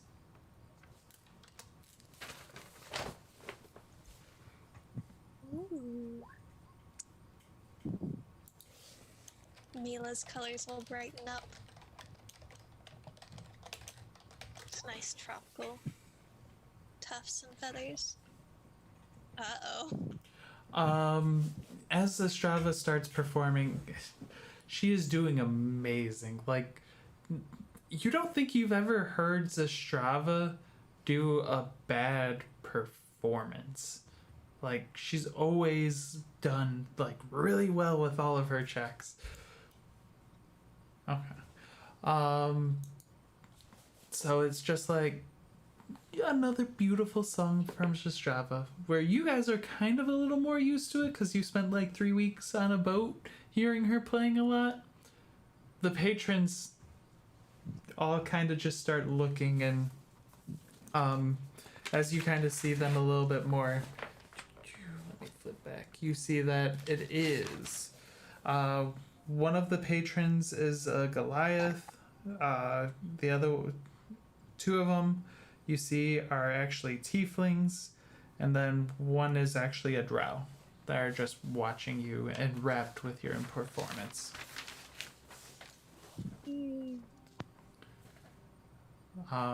As your performance comes to an end, you actually hear the door of the where he was working in the kitchen swing open, and he comes carrying out with his hands 2 massive plates where he sets them down, and it's just a marvelous venison, and the meat portion size for the plates is small.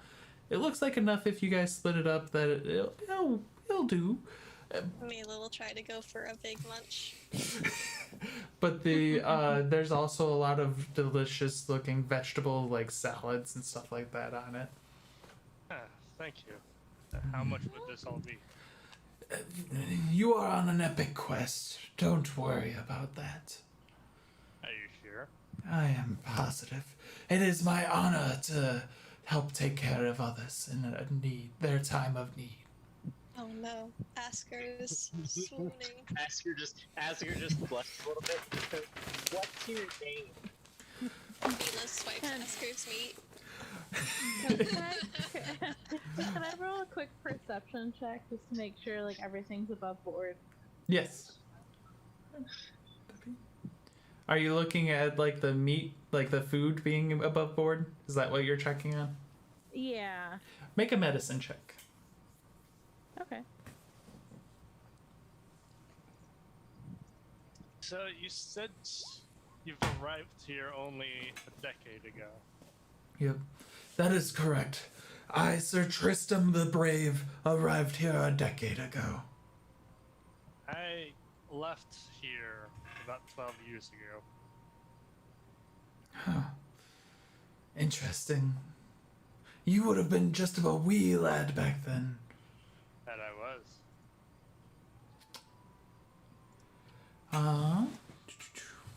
Let's see.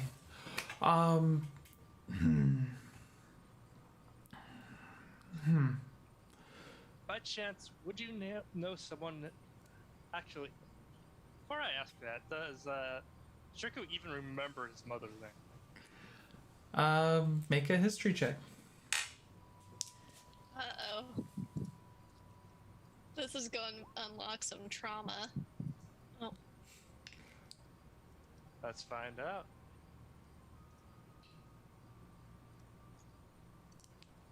As soon as I find history. History?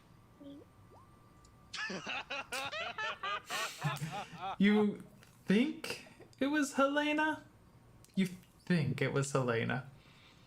That's the name that sounds familiar.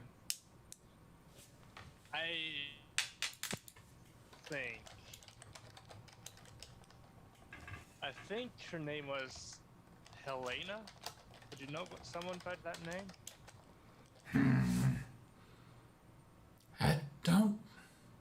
I don't think there's I've never met someone here who goes by the name Helena.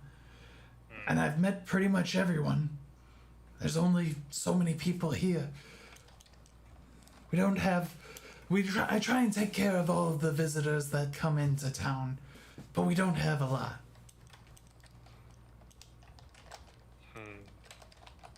Alright. Well, it certainly is unexpected to find someone as brave as you all the way out here. Did I get anything from the medicine check? I tried to make sure that you'd seen that. It looks good.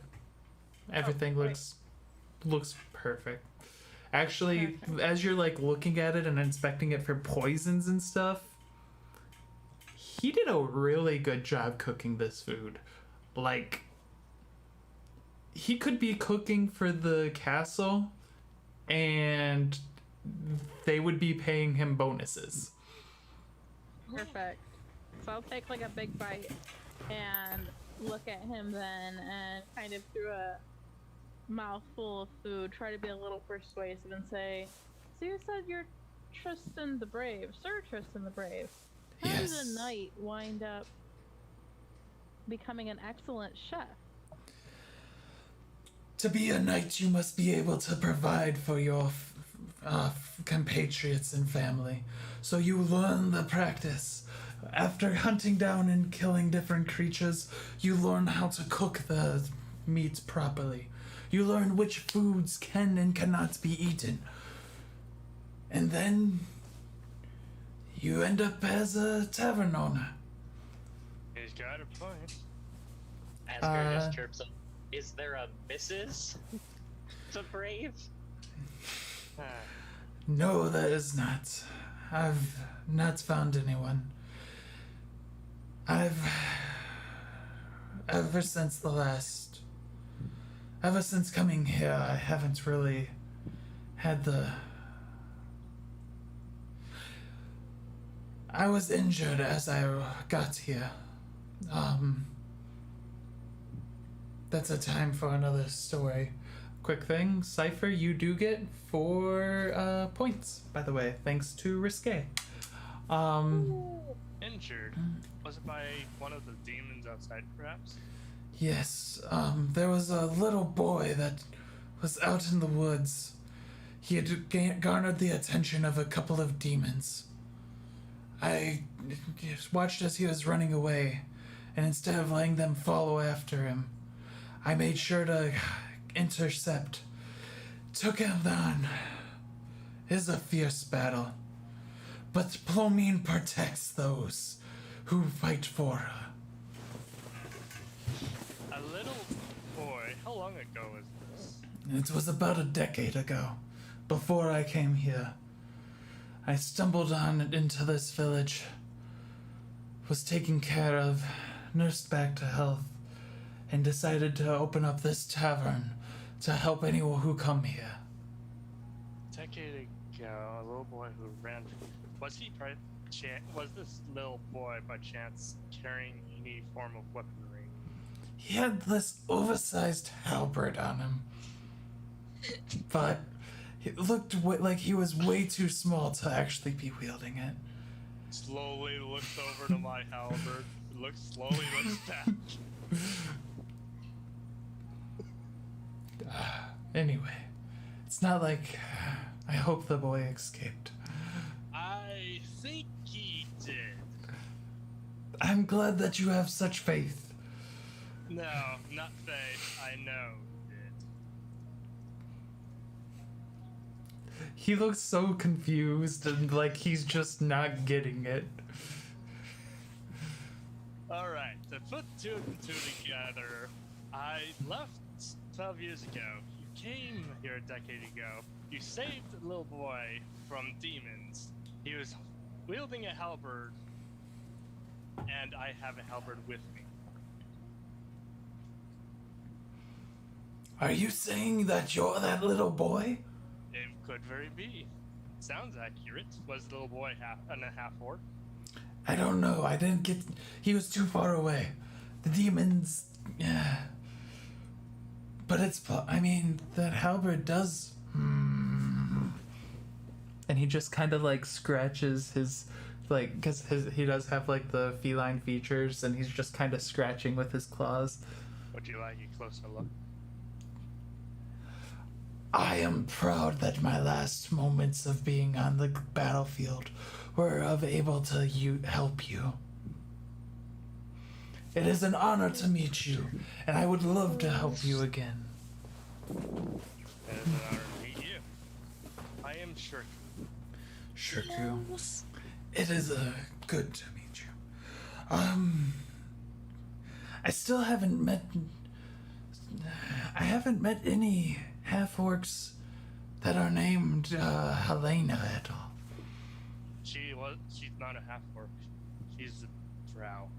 And at that, you notice that the patrons at the bar had kind of stopped paying attention to you guys. But as you say that, the drow kind of looks back, looks at the other patrons, and then kind of goes back to the drink. I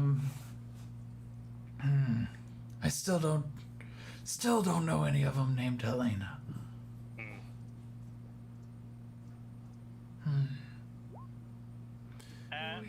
And I would like to try and remember the rest of the family's name. Because he remembers he had a form of a father. And he remembers siblings. Make a history check on the father's name. Alright, let's go.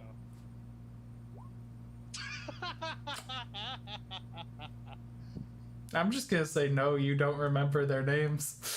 That works for You me. remember hearing of a guy named Phil? That could have been your father. Bill? I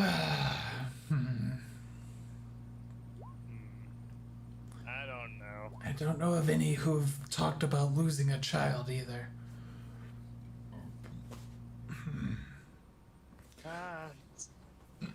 I don't remember their names, but I remember having siblings. I don't know. Will you guys be needing a room for the night? Well, we're likely to be here. Yes, for a while, so yes. I will go and prepare your rooms. And then but before I must refill their drinks. And he leaves to go refill the patrons' drinks. And Thank you then again. as you say thank you, as he's starting to head up the stairs, he's like, "It is my honor." And he continues to head up the stairs. And with that, eat and drink. and dine like a Northman.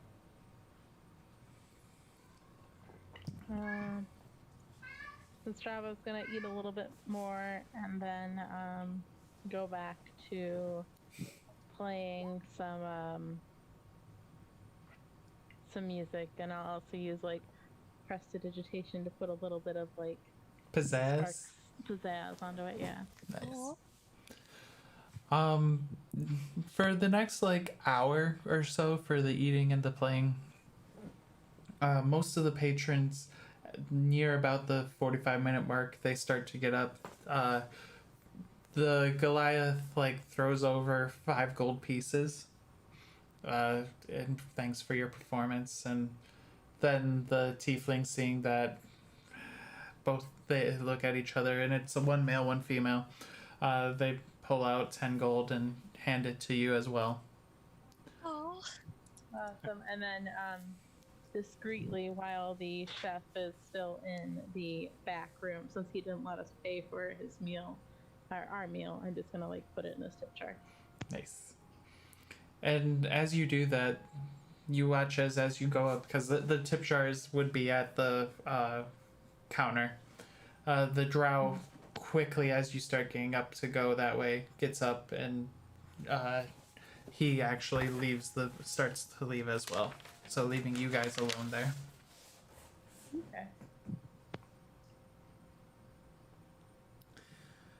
After about an hour has fully passed, he comes back down. "I have prepared the 5 rooms for you. They should all be of, hopefully, adequate serving for you all." I'm sure they will. Most certainly. Asker looks at him and goes, "I could always share your room." You're gonna have to swing real hard for that. Oh. Mila's just happily crawling on up the stairs. So I was just gonna like grab Asker by the ear and just be like, "Come on, Asker, we have to go to bed. What would your grandfather think?" That I had found a wonderful suitor. He loves clothing. Look at that plate armor. He is clearly a knight of high standing. Yes, but remember, any marriages must be agreed upon by your family. And how would your family feel if you had a bastard for an heir? And how could you fight with us the rest of the way? We would just take him along with us. Look at this man. He clearly needs to come along. I'm sorry about. Thank you for the dinner. This was extremely unique meal, as in better than anything I've ever tasted. It is my pleasure. I would like to talk with you, Shirku, a little bit more before you head to bed, if that is okay. That's fair to me. And are the rest of you all going up to your rooms as Asker gets dragged up to her room? Yeah, seems like a good idea. Yeah. So you're originally from this village? Correct. Yes, I was. Do you remember anything weird about it? Ever since I got the curse lifted off of me, now that you mention it, yes. Something seems off. We're starting to approach what would be the 3rd night without a moon in the cycle. About once a month, well, once every 3 months, on the moonless night, everyone starts to be weird here. They act differently. And almost always, we have some travelers who appear. And the travelers leave in the middle of the night. And I don't know where they go. They've already normally paid for their room and board, and they just leave. They don't get their morning breakfast.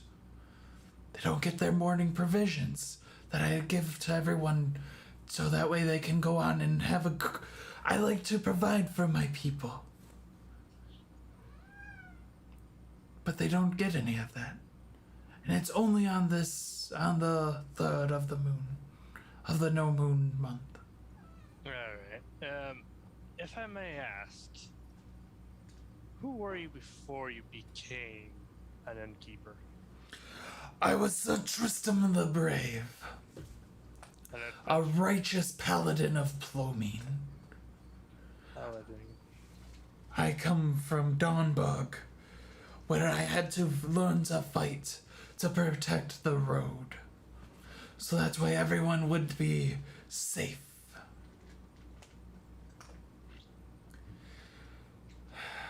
I learned how to protect them. I learned how to feed. I learned how to provide. And I learned how to fight the good fight so that no one would be in danger.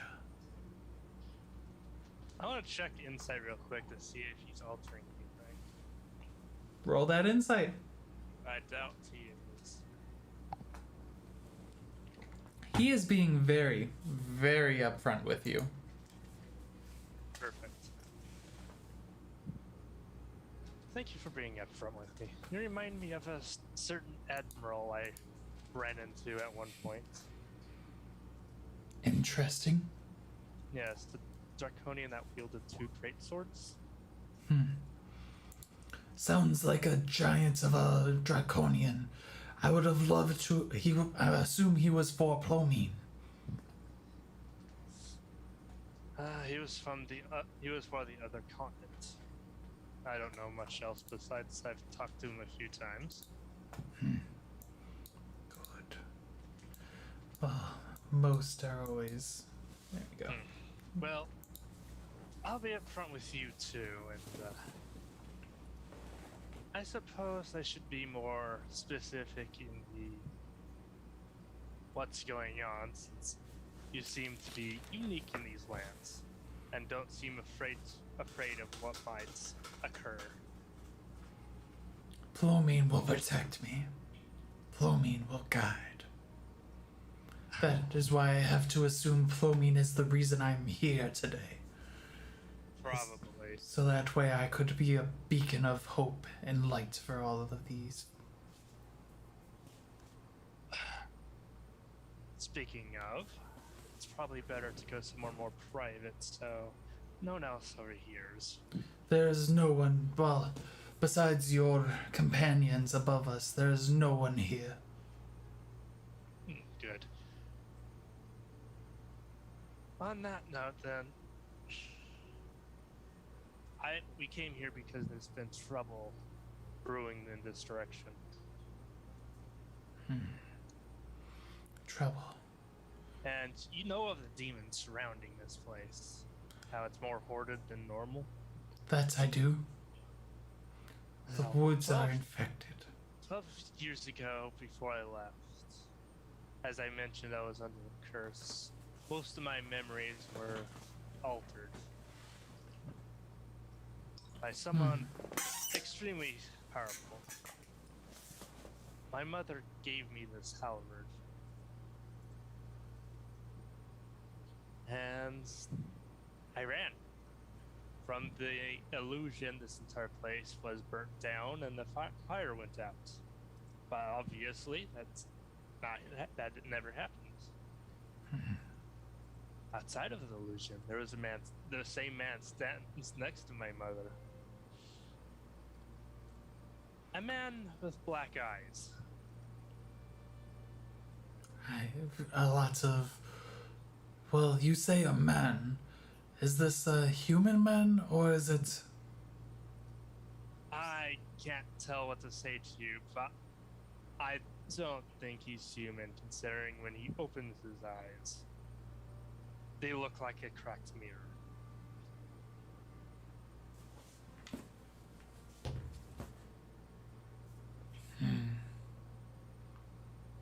Are you saying that the forgotten god has something to do with this?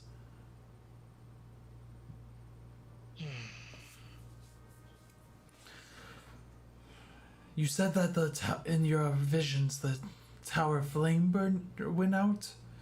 It burned stronger than any that I have ever seen. That I can see, yes.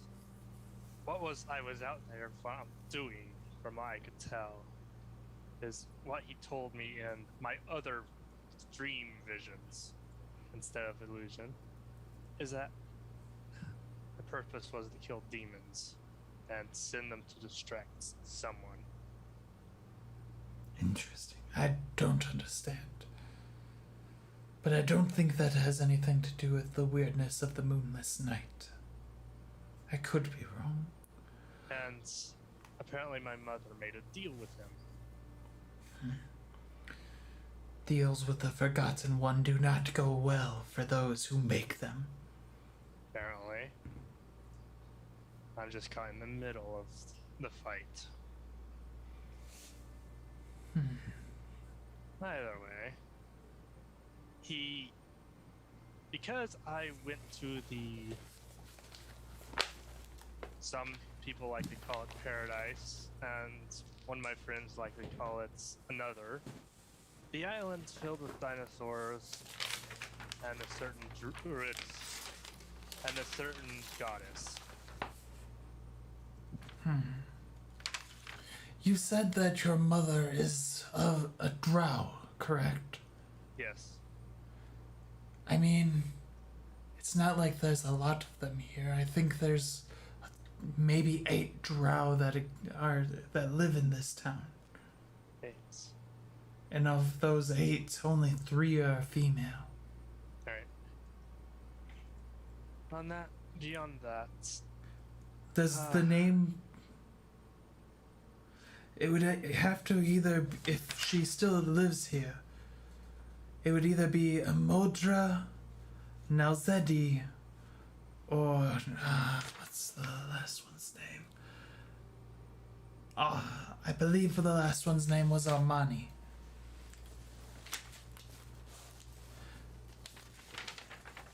Do any of those ring a bell? Do you want to make another history check and see if you roll a little bit better on this one, Shirku? Yeah, let's see. Hey! That's better. Will you Emodri. type those names out for me so I can put them in the notes? Yes. Emodri? Alzetti. And Amani.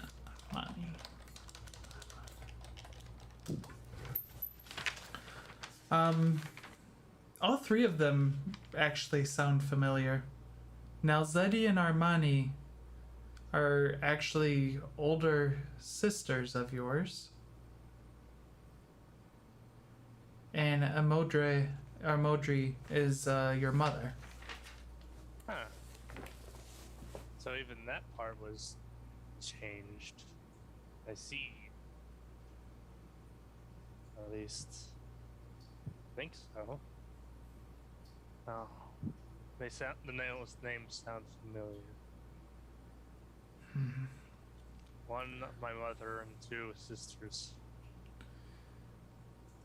So Nalzadi and Armani are yours. That means your mother is the Dark Mistress. Dark Mistress? Yes. She's the... basically, for better lack of word, the ruler, the mayor of this village. I see. But the main reason I'm here is between my travels, one of my other dreams is that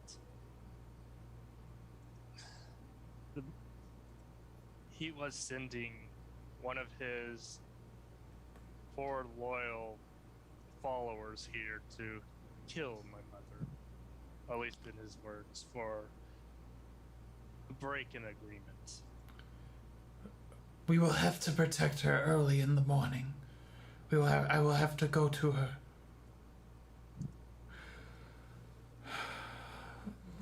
For now, she won't accept any visitors.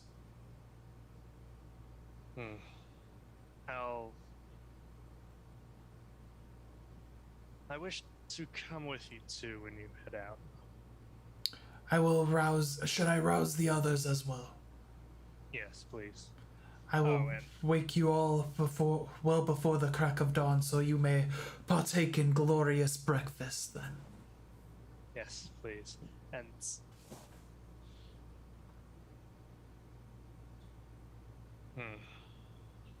Speak.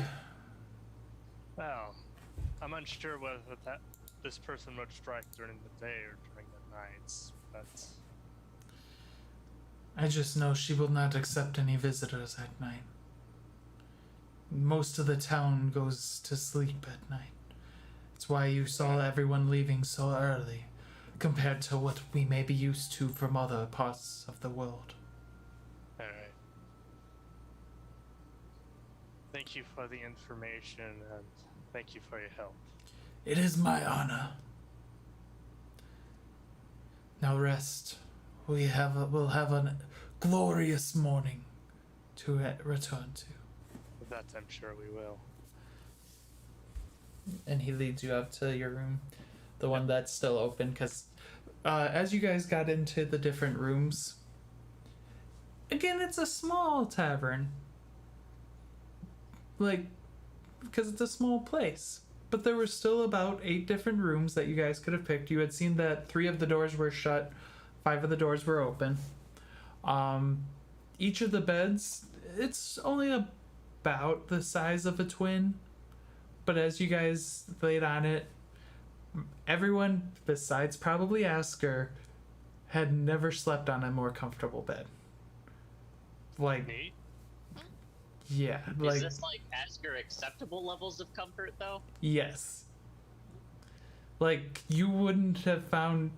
Like, yes, if you paid a platinum piece for your bed at, like, a hotel tavern, you would expect this quality.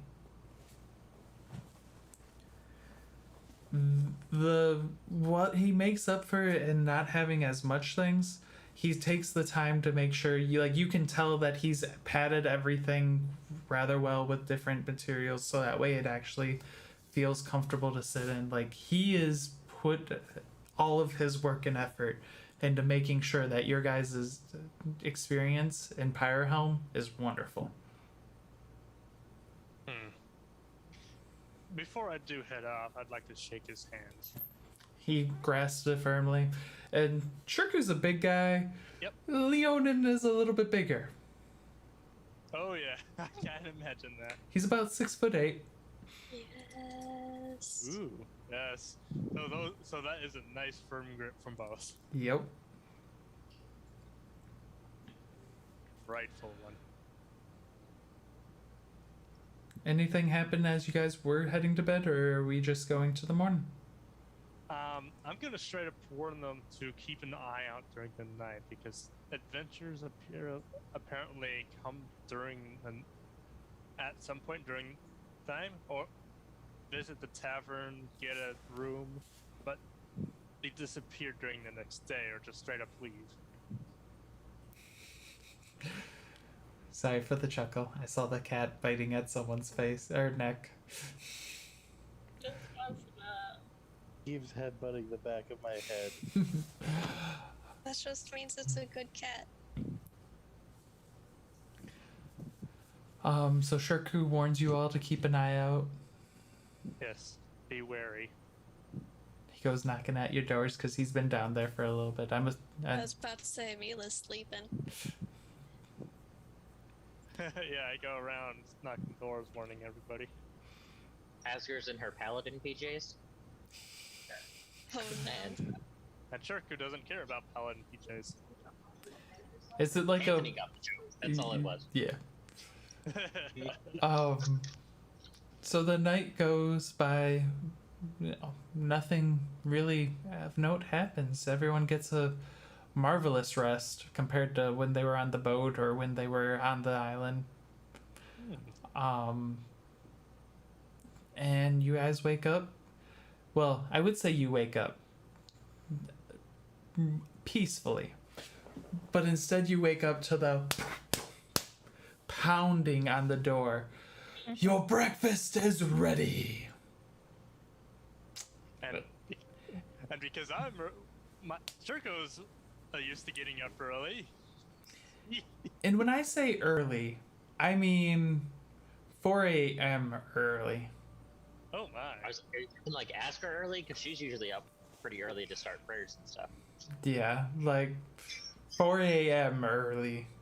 He wakes you, has you all up, says that breakfast is ready, and as you guys slowly come down, you do start getting the smell of bacon cooking. Bacon.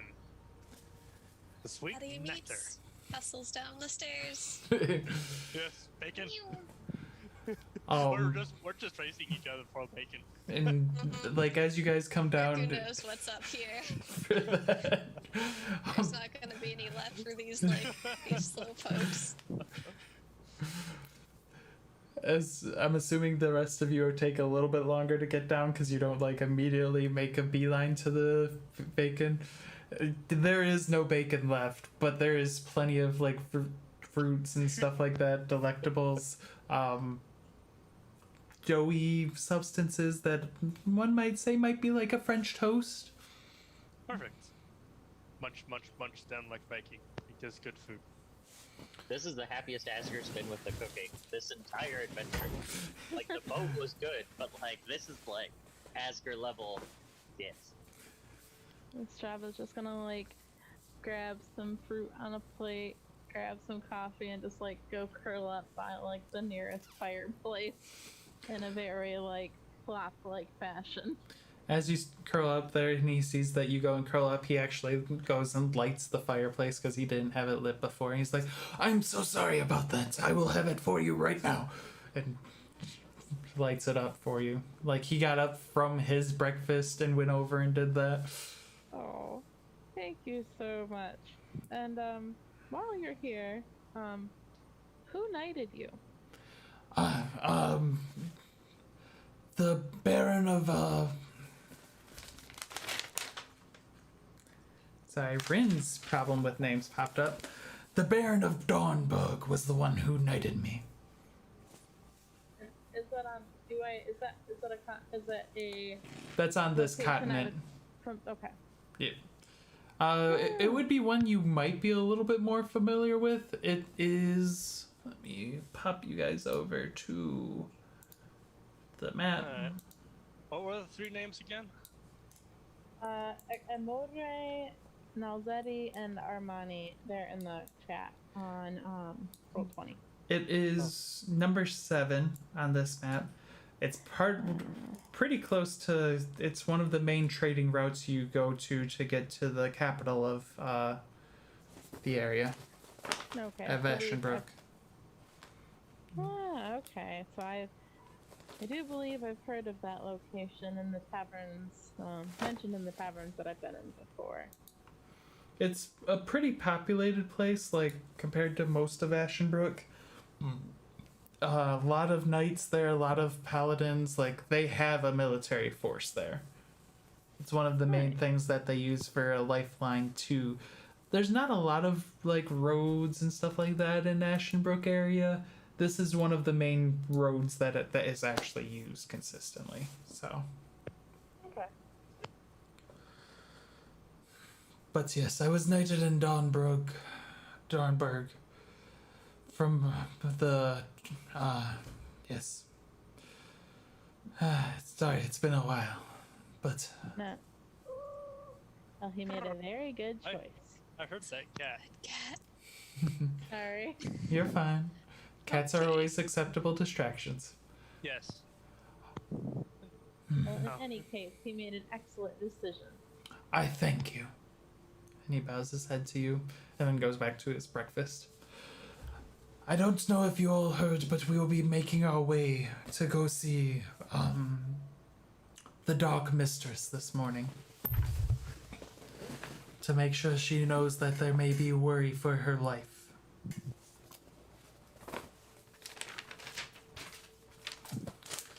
Is there Why any... do we? What was that? Why does she call the Dark Mistress? That seems like a very ominous sort of a title.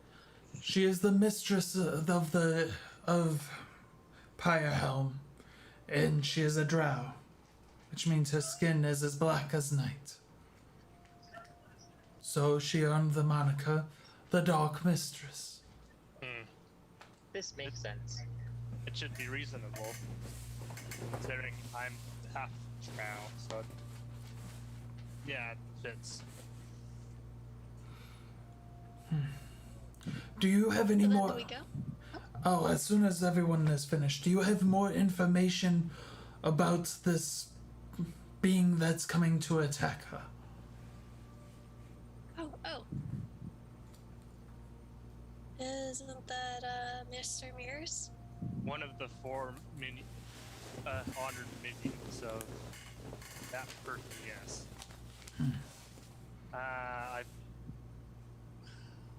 What were one of the 4? What were the 4 again? It seems looks to be trying to remember. 2 Darvads, Sagebrush Markov, and Lastry. a Markov, and I don't remember the last one. Do you say it to Darvads? Yeah, I'll say it out loud. I'll say, well, I remember hearing that there were the 2 Darvads and the Markov. I don't remember the last one. Do you recall, Asker? You have such a good memory. Wasn't the last one something that the goddess at the other islands freaked out over?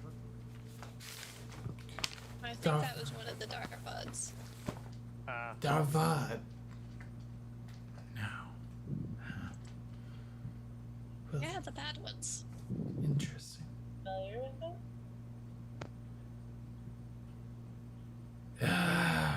Yes. This would be a better thing to ask the Dark Mistress about. 2 Dravads, a Zabush, and an Alastri. Interesting. They were recently resurrected a couple weeks ago. Well, it looks like you've all finished your meal, so I will lead you to the mistress. Yes, thank you. And as you guys exit, you do see the giant flame again, still burning brightly above you guys. Oop. And he leads the way over to there. And it's probably one of the nicer homes that you're looking at. It looks like it is built for whoever, like, everyone else is like at one level. This is a little bit nicer. Hi, Abra. Sorry. And then he knocks at the door. And by the time that you guys are done with all of the food and stuff, it's now about 6 o'clock. And so with everyone getting ready and everything, so the sun's just starting to slowly peek out. One moment, please. And after waiting about another moment, you see the door open to visibly, I mean, from the last memories of her Shirku that you now got to recently revisit, Right. looks pretty similar, but it is definitely on the older side of Drow. They may not live for, they may no longer be immortal, but they still live for about couple hundred years. As she opens the door and sees everyone there, oh, I wasn't expecting, and then her eyes lay on Shirku, and I wasn't expecting to see any of you today. This early. Hello. Sits and watches this. interaction. Hello. Other. Shirku. Come in. Come right in.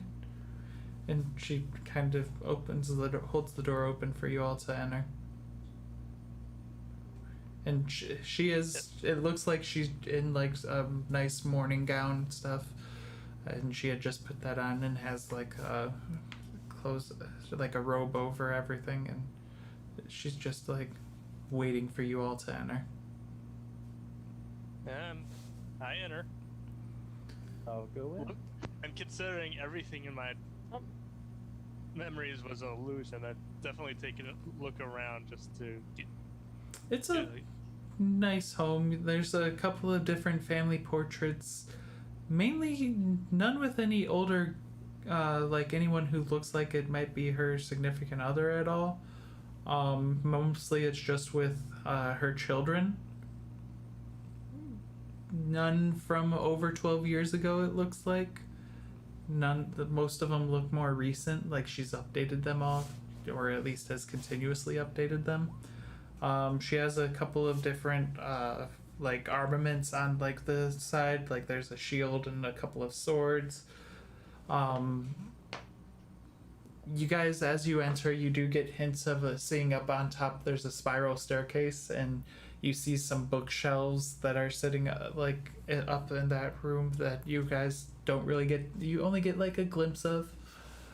And as you guys enter, it's a nice living room with actually enough seating for about 10.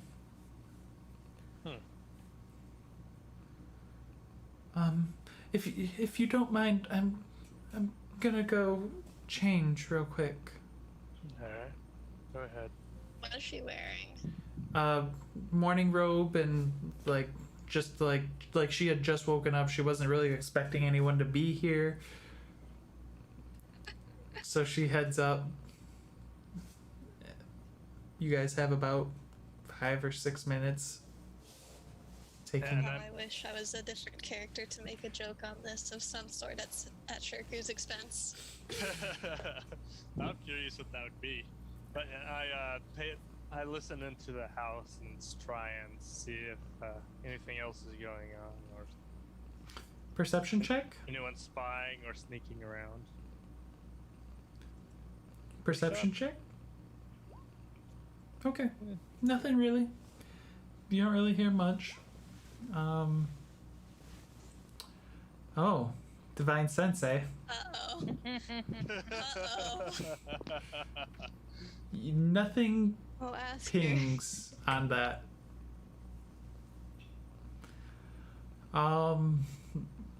Mila's gonna get distracted with something cushy or shiny. The seats are very cushy. Shiny, I mean the armor and stuff like that's pretty decently shiny. After about 5 minutes though, and like she comes back down dressed more in like a woman's business suit, like kind of like formal attire. What brings you all here today? And she's kind of like asking everyone, but avoiding looking at Shirku. At least, like, without looking at him within the peripherals of her view. How can the mistress of PyreHelm help you?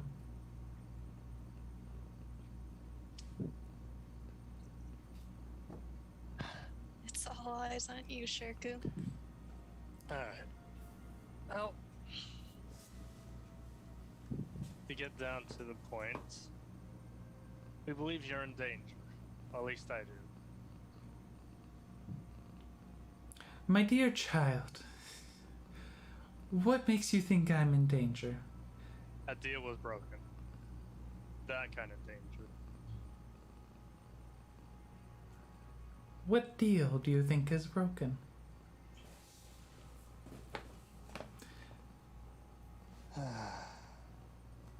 And you can, for everyone not Shirku, And probably Asker. Asker's not really necessarily the most insightful on people's emotions either. You sense a tone of almost hatred, like a vehement, like, why is this child thinking he can talk back to me? Like, or thinking he knows what is happening in the world. Because he told me in one of the dreams. He who told you what? I believe you know. The mirrored man. She looks at all of you, looks at Tristram. There are no deals that I have made with the Mirror Man. And what happened 12 years ago? You left. You left home. You stole one of our relics and ran away into the woods like a scared little boy. For Mila's some gonna be behind the reason. couch. Never Say- to show up again until now. It's... Asker's gonna lean into Zinstrava and just be like, do you think that she is suffering like he did? I could call Kai. That would be hilarious, actually. He'd be looking around going, why am I here? I can just see that now. I don't know if we need to call Kai just yet. I'm gonna look at the mistress and narrow my eyes and say, well, it certainly does seem like you know the Mirror Man, quite well. Why is that? Everyone knows the stories of those gods who have fallen before. Oh, you're trying to intimidate her. Oh. Do you know him? Doing well with before. Zinstrava has the way. Do you really just know him through the legends? Everyone does. It's not hard to have done your research and learned the different things about what happened 8,000 years ago. Especially for those of us who have lived for about 1,000 years. And journeyed the world. Yeah, people can figure that out too. So she yes. just said that he's like an ancient entity. That's what she said. What Ooh, else do you know? And Mila like hands over and peeks over the back of the couch. He is long since banished. He is no longer a part of this plane. He's back.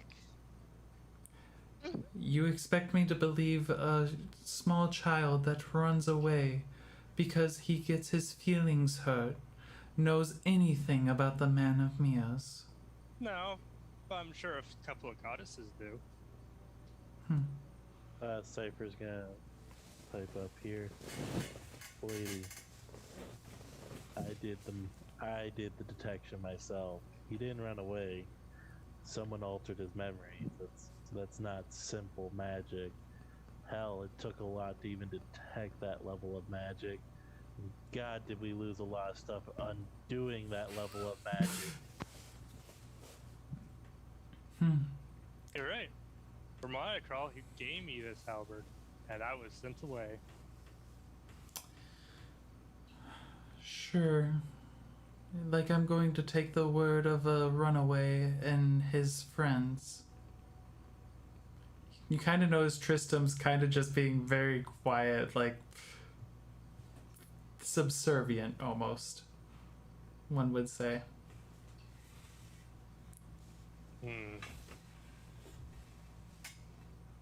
we ventured as far as we could to the southern continent to try and find answers, and sought out Annastriana ourselves. We have seen visions of Long Rake, and we have seen with our own eyes the reincarnations of the Darvad, Zabush, and Alastri. The reincarnations of the Darvads. I'm sorry, but my great grandfather is definitely not back alive. Oh, he's sent. Well, the Mirrored Man's definitely sending one of the four that we saw get resurrected. Yeah, there Over to a here. tower with a giant flame on top of it. No, Oh, that's outside. It's within sight of the windows. Yeah,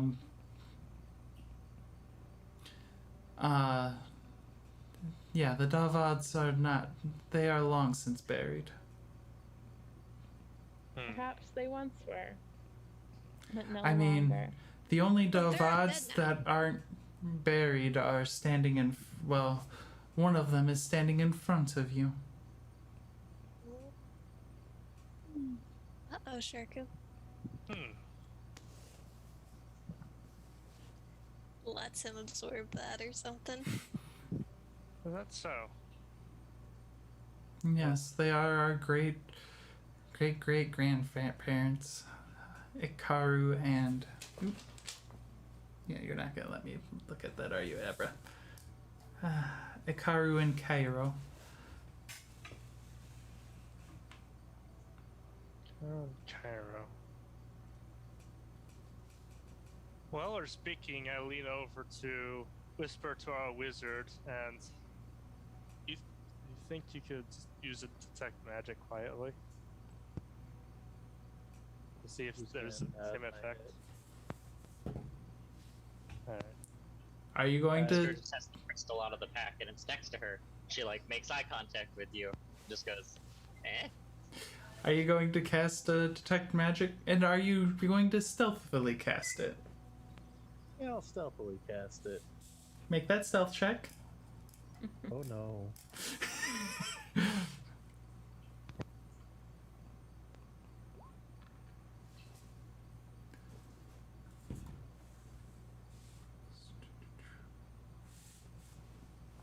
You cast it. Nothing. She doesn't notice, as she's mainly paying more attention to Shirku. Getting more and more angry. As you. What type of auras am I seeing around the room? That's a good question. Can you please give me the text for detect magic? Do you have that typed up as a thing you can press real quick? Yes. I figured you did. Okay, so she is definitely magical. She has magic emanating off of her.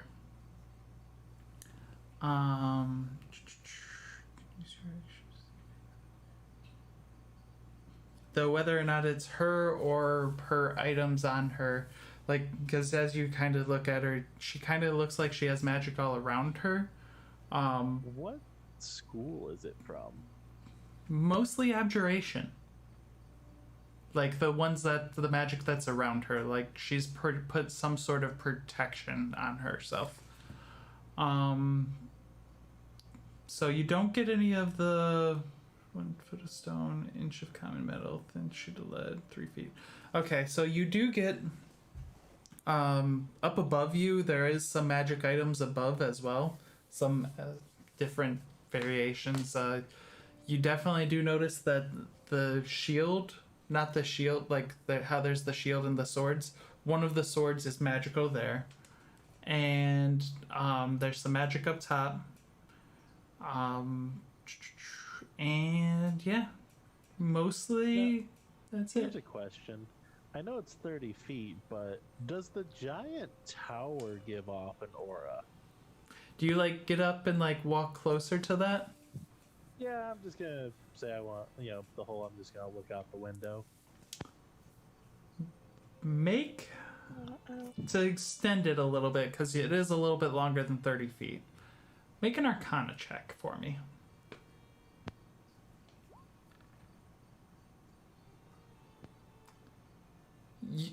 focusing after seeing everything like that and like honing your senses in for about it's up to 10 minutes. Okay.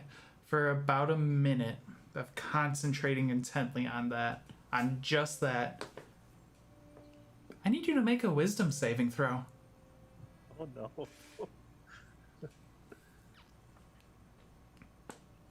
Let's see. There's no. Oh, well, that's surprising. Good. Nice. Illusion magic. Oh no. Strong illusion magic.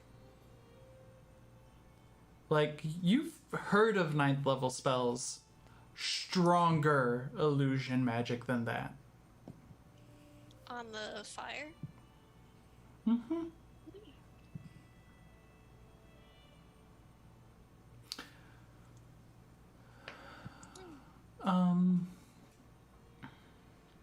So You know yes, what, the dove. guys, Thanks. I need a breath of fresh air. I will let you guys handle this conversation. Find me when you're done, and I am going to exit the building. Oh, okay. The Davads are not going to be, even if they were somehow brought back to life, which there are definitely magics that can bring, especially us, the Fae, back to life. They wouldn't be coming to kill me, worst case scenario, anyway. Ritualistic. Asker goes, why wouldn't they be after you? And you also make it sound like they might be after those you are supposed to be defending. Family means more to us than it does for those of you who aren't of the right. Family is important to us of the Fae.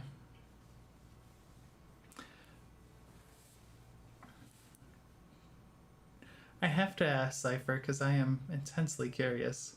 What are you doing? I'm walking over to the tower, just pretending to admire it. I'm going to touch it and cast Identify. As you go to touch it, you notice that, and this is going to be a good place to end the night. Oh no! You feel a hand grab you and pull you into the tower. Oh no! Bye! And you feel a blade against your throat. One word, and you won't speak again. Oh no. Oh no! And everyone, it's been an honor to have you here tonight. Yeah, we'll be. Bye! I'm gonna be talking a little bit with I'm gonna die. Cypher. I want to keep going. Only if you can't keep your mouth shut. I want to keep going. Stitches get stitches, scrub. I'm going I'm to. gonna go touch the tower too. Feel a pull away. Oh no! I do a good job at keeping my humans alive, and I was thinking about like walking with Cypher, but I also have to keep track on Shirku. Shirku here. I was just like, Asker was literally just gonna be like, time to go pray at the tower, and I was gonna go check on the flame and everything. I was like, that was her first thought, but I was like, no, I'm gonna pull the log. Okay, I guess I'm gonna hang out in the tavern. See, this is why Mila has a wisdom score. And Yep. Asker does not. Well, I thank you all for joining us this evening. We're gonna have an interesting time. Cypher, we might need to talk a little bit about next session. That is fair. We'll see. We'll see how things go. Well, I hope you guys enjoyed it, and we will see you We did. guys next Thursday. I'm so curious. Oh. I want to see Thank the next everyone one. that tuned in, Oh god. I want to see the next and one. hopefully we'll see you next Tuesday. Bye.